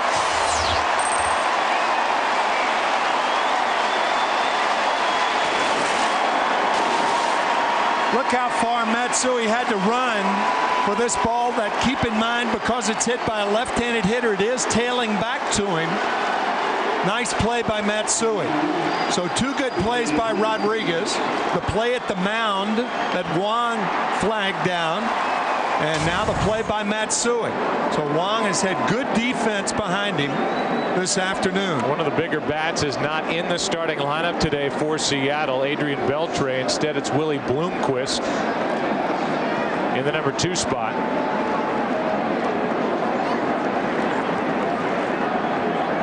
And with 1 out, nobody on, Bloomquist takes a ball. The Yankees batted for 20 minutes in that bottom of the 6th inning. Keep in mind, the last perfect game that was pitched in this stadium by David Cohn, there was a rain delay in that game. So it doesn't necessarily follow that if a pitcher has to wait for a long time, that it's going to mess up his timing, his rhythm, and what have you. 1-1 on Willie Bloomquist.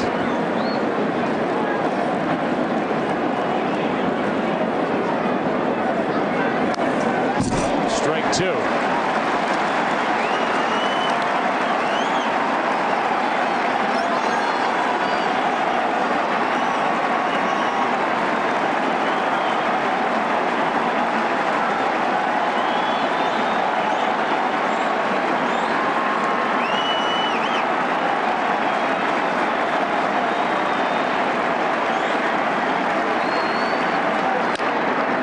Two bounces to Jeter. 2 out.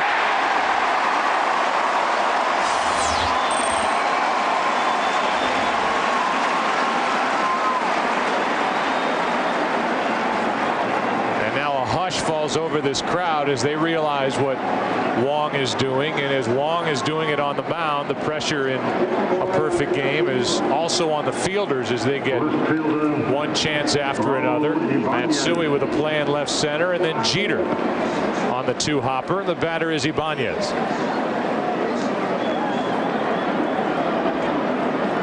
Rule is struck out and fly to center.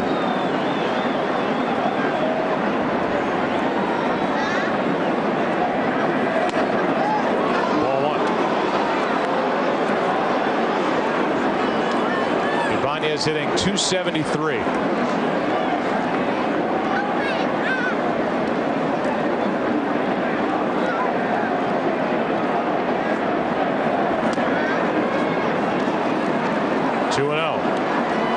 Trying to be too fine this inning, and certainly you can understand that.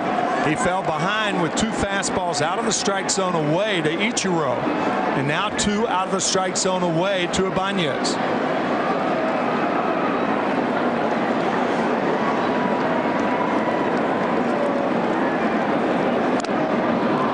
Ball 3. 3-0.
number 7.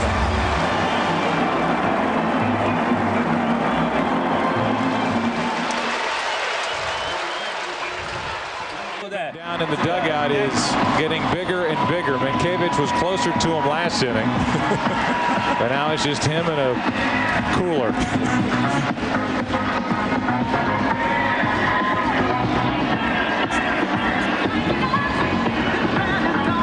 Alex Rodriguez first up. Rodriguez got his first hit in his last at bat, part of that 5-run 6th inning. And by the way, they've taken a hit away from Derek Jeter.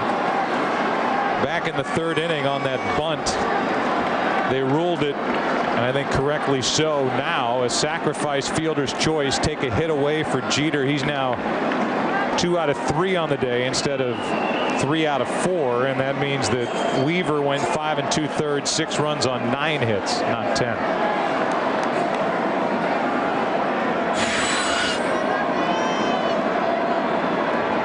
Here is Rodriguez. Hit Rodriguez on the left arm.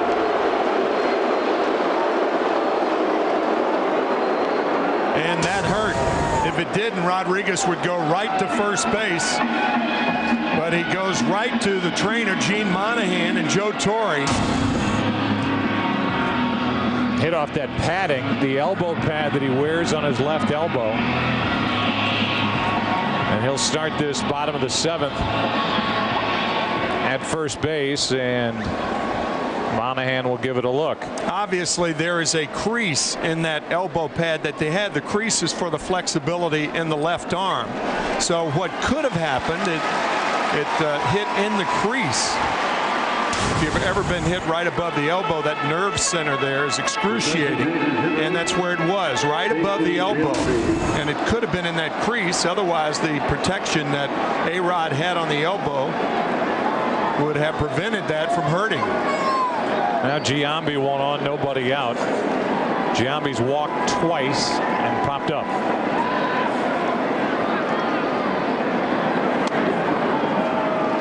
Ball 1. 6-0 New York. Yankees looking for their 13th win of the year. They're 12-15 at the moment, 6.5 behind Boston.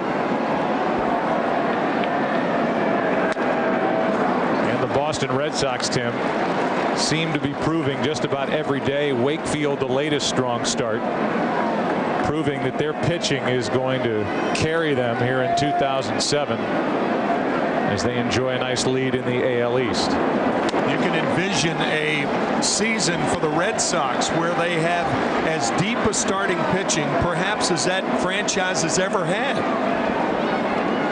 Wakefield winning 2-0 last night. David Ortiz a home run, beating the Minnesota Twins in Minneapolis.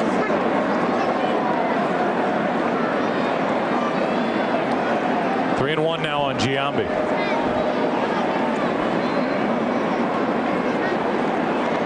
The lights are on here at Yankee Stadium. It's just after 6 o'clock. Giambi has his first hit. 2 on, nobody out. Just who will be appearing at the 2007 All-Star game? It could be you. Log on to Chevy.com/All-Stars for your chance at the ultimate All-Star experience from Chevy, an American Revolution.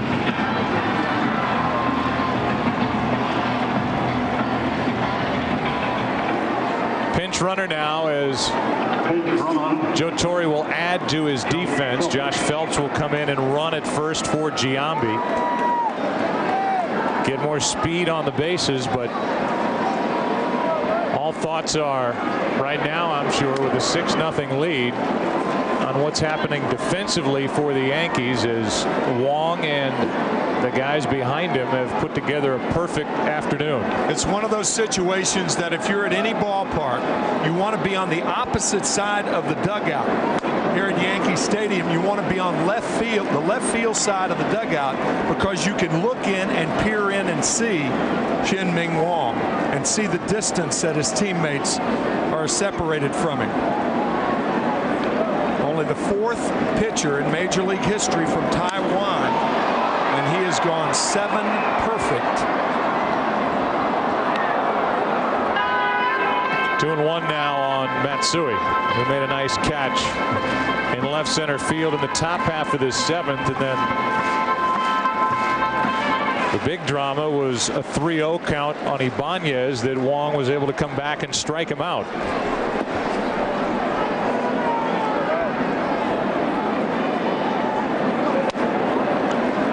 As Sean White is struggling, and here's the play by Matsui. Went a long way to get it. Joe Torre has always craved defense in left field from when he took over in '96 with that big area to cover here at Yankee Stadium. 3-1. That'll load him up. A hit batsman, a base hit, a walk.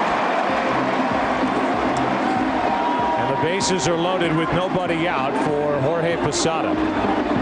Speaking of Joe Torre may be one of the few people, maybe the only person in this stadium who has seen all 3 perfect games here at Yankee Stadium. The one in 1956, pitched by Don Larson. Torre was a spectator. He was in high school at the time, 16 years old. And then, of course, the manager of the Yankees when David Wells pitched his perfect game against the Twins in 1998, and David Cohn 13 months later pitched a perfect game against Montreal in '99.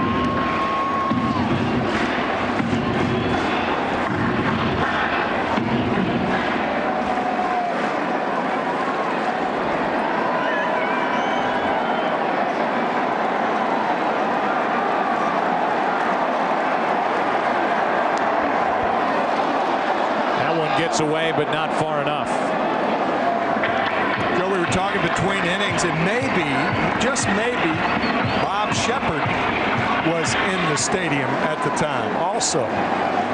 So Joe Torre and Bob Shepard, 2 guys who were surely here for all 3 perfect games.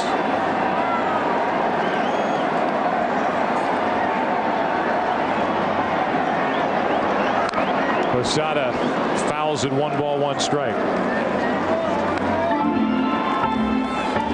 This season for Bob Shepard, they are celebrating his 56th anniversary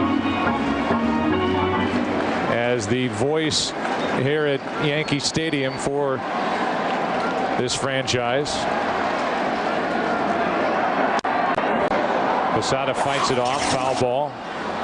57th season here as the Yankee Stadium public address announcer. Has done the same job for the Giants from '65 through 2005. And he is up over 4,400 career Yankee games. Reverentially known here as the voice of God. 1 ball, 2 strikes. Posada, bases loaded. And Jorge strikes out, 1 away. Breaking ball from Sean White to get Posada.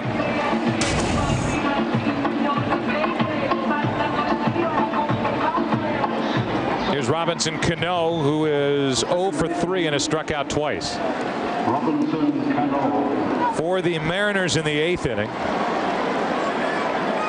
Since they haven't had any base runners, it stands to reason that it will be the 4, 5, and 6 hitters, Sexton, Broussard, and Guillen against Wong.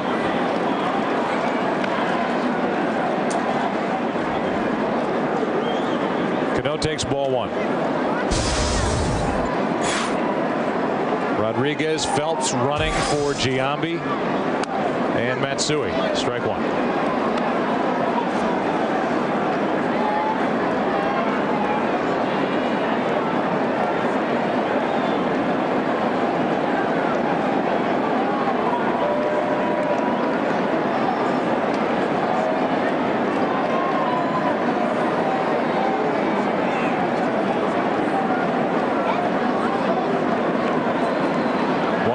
Strike, bases loaded, 1 out. White took over last inning. Falls behind Cano.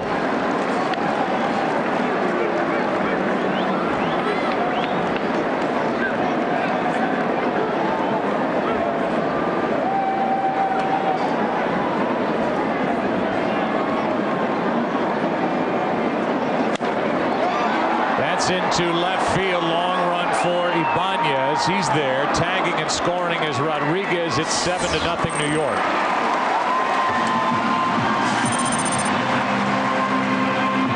And RBI number 13 for Robinson Cano.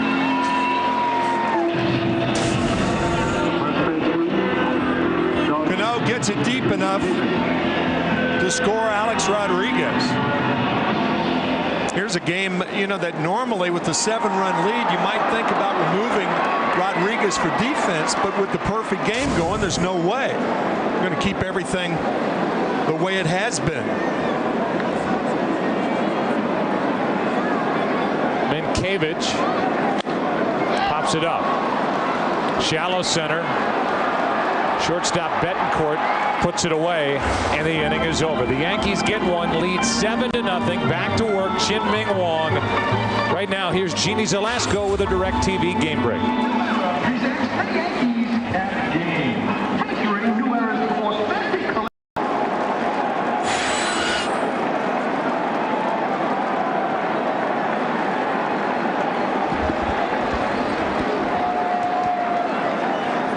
Richie Sexson first up for Seattle. And a ball up and in from Wong. 8th inning, 7-0 New York.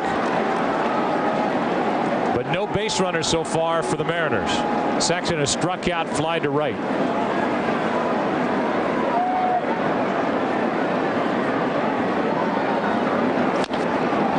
Tough one off the plate, but foul. It's interesting. During the warm-up period before the inning started, to not only watch Chin-Ming Wong get loose, but to watch these fielders now up on their toes. Watch Rodriguez guide a ball over to first base. There is no way it is not on their mind as they wait and see if a ball is going to come their way here in the 8th or 9th. Yeah, infielders always anticipate the ball being hit to them. I wonder if that's the case right now. The 1-1. Wong gets to make this play. 1 out.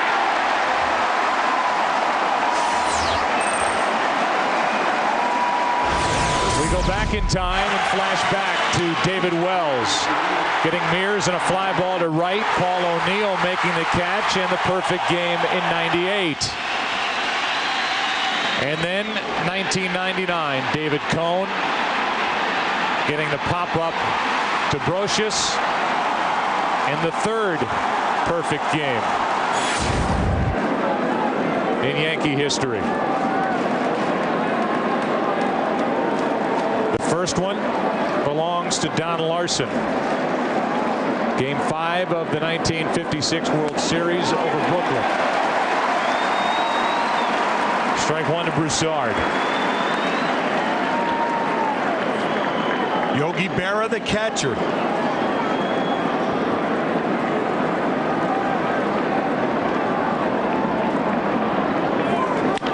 Broussard hits it in the air to right, back at the wall. The no-hitter is gone, the perfect game is gone, and Broussard has broken up the shutout. It's 7-1 here in the 8th inning.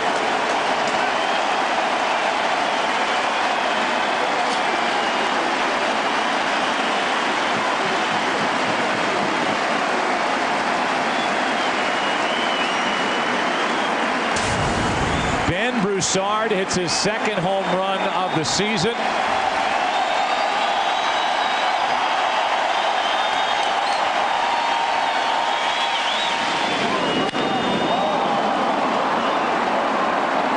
And with that swing and a flash, for the moment at least, the drama leaves this game. The shutout, the no-hitter, and the perfect game all go with one swing, and now that one skips in there to Jose Guillen. It's a 7-1 Yankee lead. And a nice ovation from this crowd packed into Yankee Stadium for Chin-Ming Wong, who, by the way, in this game has become the first Yankee starter to work into the 7th inning here at home all year. 1 on, 1 out as Guillen is on with a base hit through the left side. Good pitch from Wong. Good hitting by Guillen. gives you an idea of the monumental odds that are present to pitch a perfect game. But I'm reminded that this week, Troy Tulowitzki, the shortstop for the Colorado Rockies, as Brian Bruni is up and throwing, he had an unassisted triple play on Monday. And an unassisted triple play has occurred fewer times than a perfect game in Major League history, and that is remarkable. There have been 13 unassisted triple plays in the history of the game, 1 in a World Series, and 15 perfect games. 1 on, 1 out. Wong pitching to Jojima. Ball 1.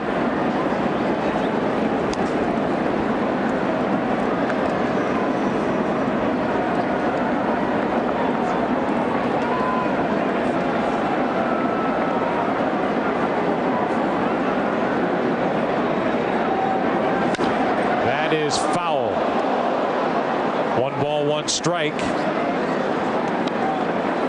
With Guillen having to retreat to first base. So Bruni is getting loose in the bullpen.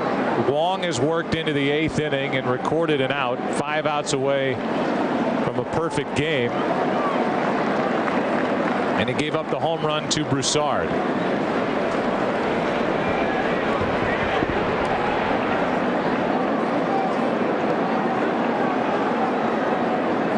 The 1-1 pitch is grounded foul outside third. I said 15. I was wrong. 16 regular season perfect games. Plus the Larson perfect game in the '56 World Series.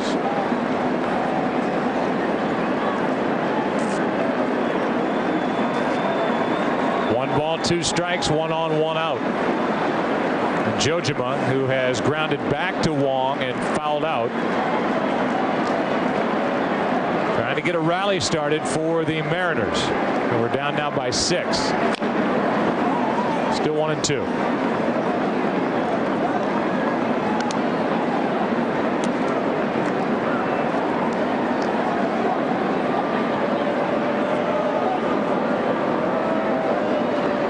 Mariners start this day a game out behind the Angels.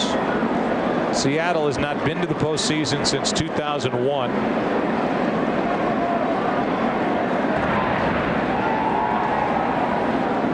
Lost in the ALCS that year to the Yankees.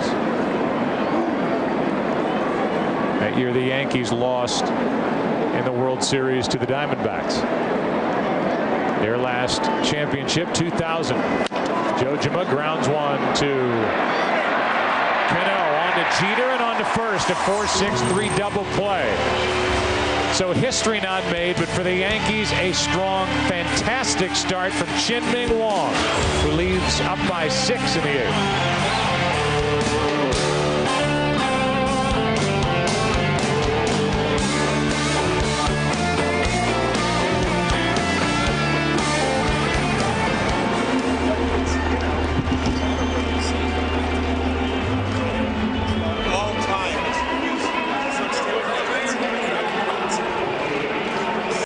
There's good TV, there's better TV, and then there's direct TV by Flomax and by DLP. HD TV powered by DLP. It's amazing. It's the mirrors. It's a breaking ball to Melky Cabrera, and it's strike 1.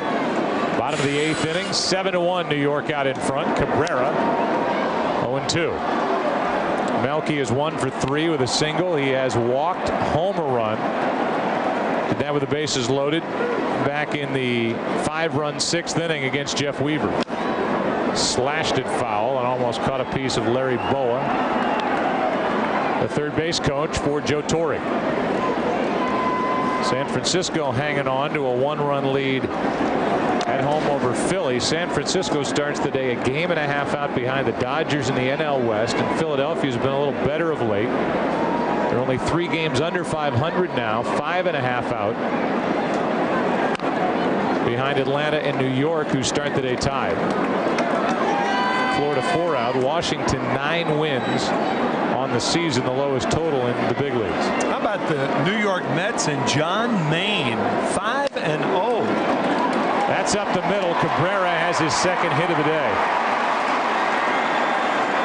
Well, I think a lot of people thought, and you look at Chinmin Wong going into the dugout after the top of the 8th.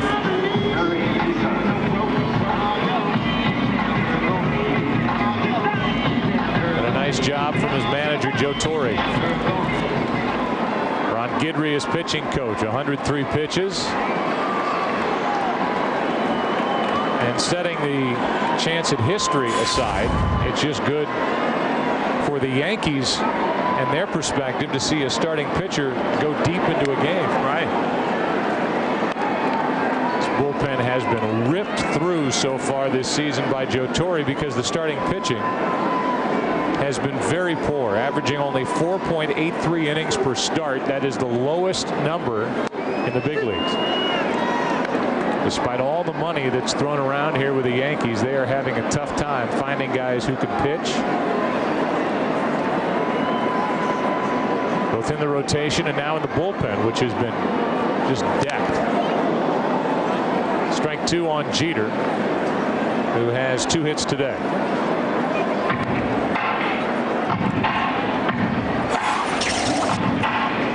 There is the 4.83 innings pitched per game by the starters. 9 different starters. That'll go to 10 when Matt DeSalvo makes the start on Monday. Not just the blown saves, Tim, but that amazing total, and it really is, as Jeter grounds to third, that I know you were talking about it with Joe Torre before the game. Of their 15 losses, the Yankees have had a lead in 13 of those games. Yeah, which means that the bullpen being called upon as much as it has been called upon could not hold the leads. Of course, some of the starters couldn't hold the leads also. It has been a nightmare with their starting pitchers, and consequently it would follow that the bullpen would follow, and it has. And within that is Carl Pavano, who may be facing surgery. We don't know. We asked Joe Torre during the game about it. A visit with Dr. Andrews for Carl Pavano,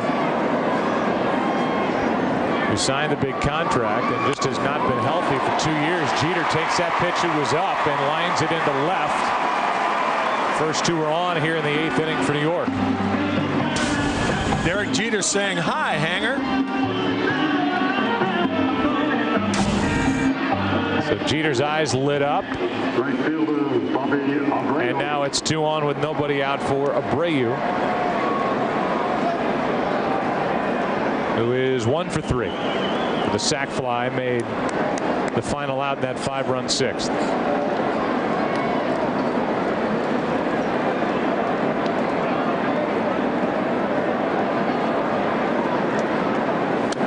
So Ken Rosenthal, here are the Yankees hoping for innings when Pettit starts. They're not getting him. Trying to get Messina healthy. He went 5 in his first start back in Texas after the hamstring injury, and there they are standing together.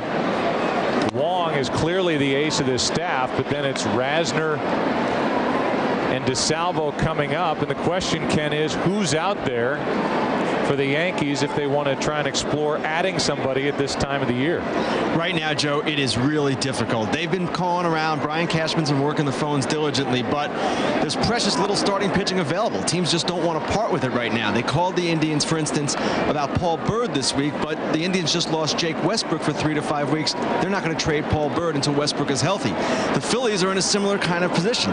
They've got John Lieber, they've got Freddie Garcia, but with Tom Gordon going on the DL, they're not going to move Brett Myers back to that rotation unless Gordon gets healthy and they get another reliever. So you can see so many teams in contention, so many teams hoarding their starting pitching. The Yankees can't really improve from the outside right now.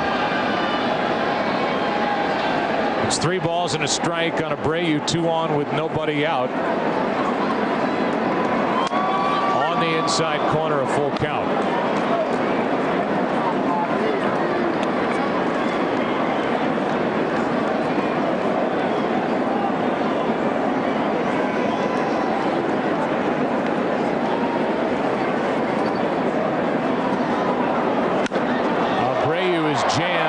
pops it up. Ichiro to his left. The catch, the strong throw, all the way to third, but safe is Cabrera with 1 out. That shows off that great arm you were talking about for Ichiro. Talk about a guy who sets himself up well. Watch the feet and the strong throw, but Cabrera with too much speed.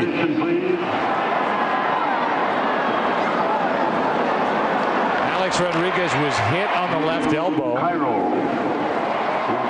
His last time up, Jeter was thinking about tagging and advancing. Now they're going to appeal at second base just to make sure that Melky Cabrera didn't leave too soon. He didn't, according to the second base umpire Paul Nauert.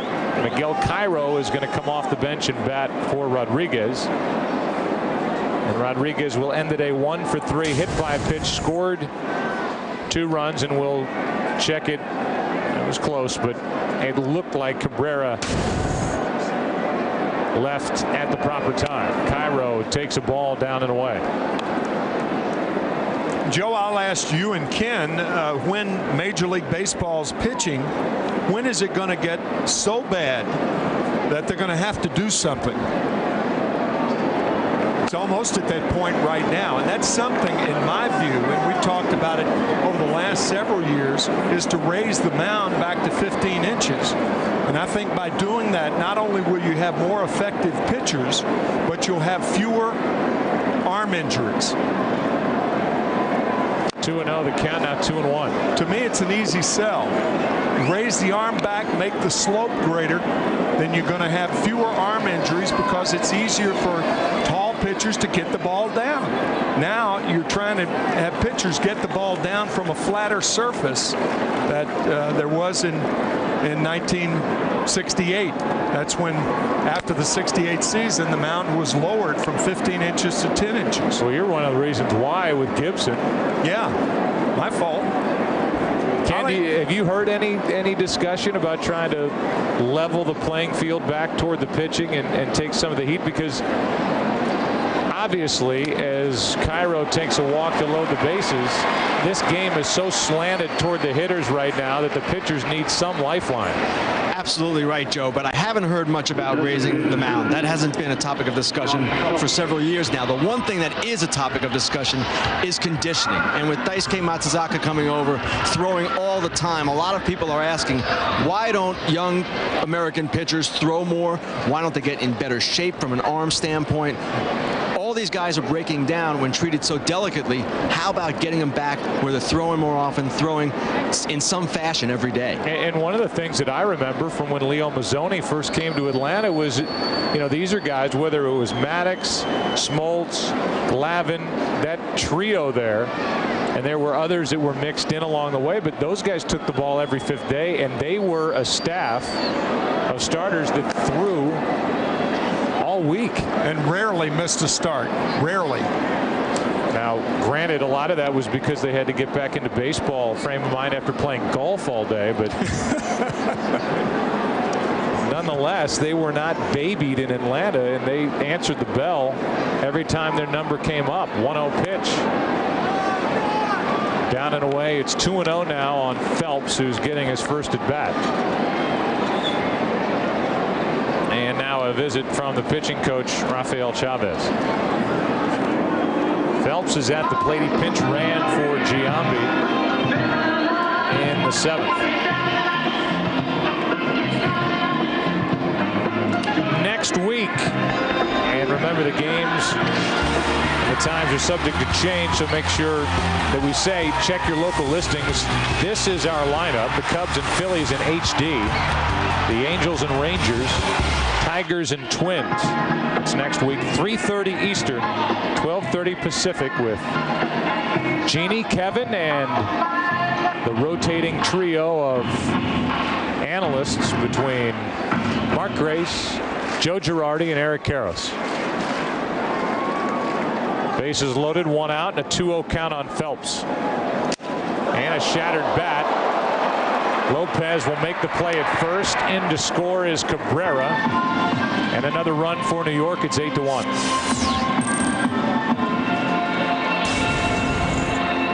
So Going RBI for Josh Phelps. Trade a bat for an RBI any day.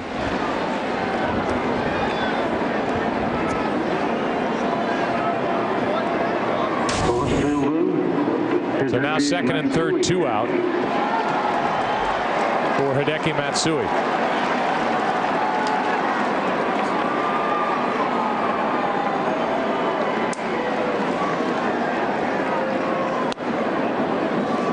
Breaking ball misses to Matsui, who has an RBI, has scored a run, hitless on the day.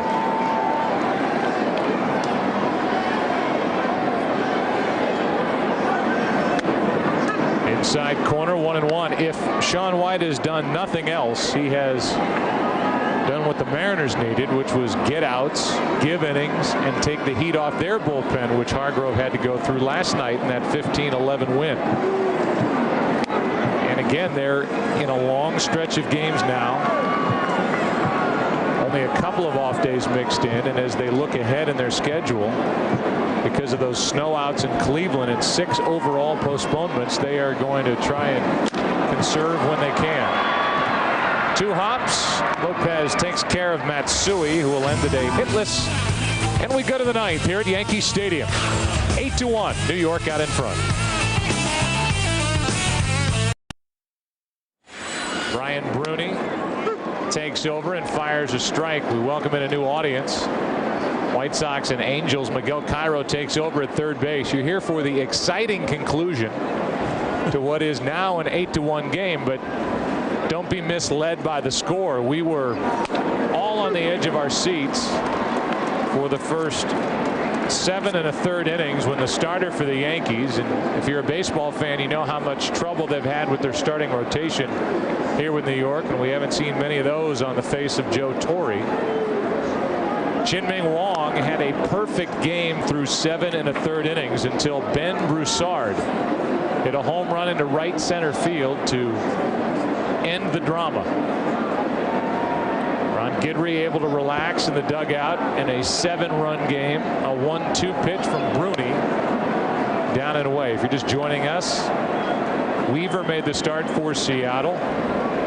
Really did pitch well until he struggled trying to get through the 6th. And the Mariners a game out in the West trail the Yankees 6.5 out in the AL East by 7. 1 out in the 9th. Chin-Ming Wong is clearly our Chevrolet player of the game. In recognition of his outstanding contribution today, Chevrolet will make a $1,000 donation to Major League Baseball's youth outreach program, Reviving Baseball in Inner Cities.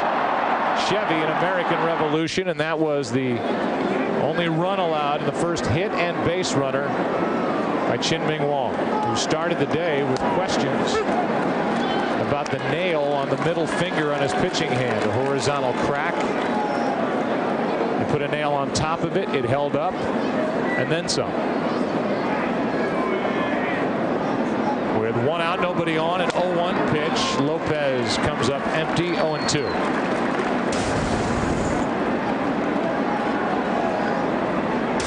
Wong is on his way to his first win of the year after winning 19 last year. Jeff Weaver will start 0-5.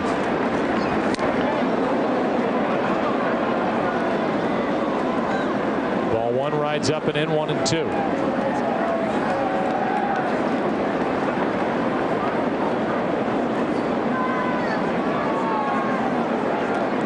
Lopez now.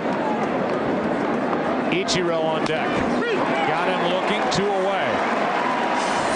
And the Mariners are down to their final out. Again, we ask just who will be appearing in the 2007 All-Star Game. It might be you. All you have to do is log on to Chevy.com/All-Stars for your chance at the ultimate All-Star experience from Chevy, American Revolution.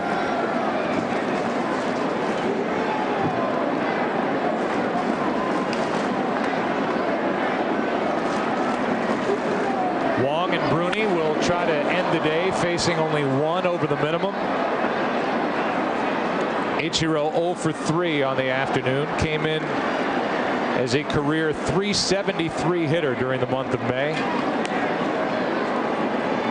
Hitless this afternoon and robbed of a hit. A very good running catch by Matsui in left center his last time up. There aren't many singles hitters in the history of the game that people would pay to see hit. Worth the price of admission. Pete Rose was one. Ichiro Suzuki the other. Guy who has such good hand-eye coordination, is so athletic. You feel if he wanted to hit for more power, he probably could. He flips it into center field. Cabrera back. This game is over. Yankees win it 8-1 behind the brilliant pitching of Chien-Ming Wong. And in what is a 4-game series, the Yankees and Mariners have split the first 2.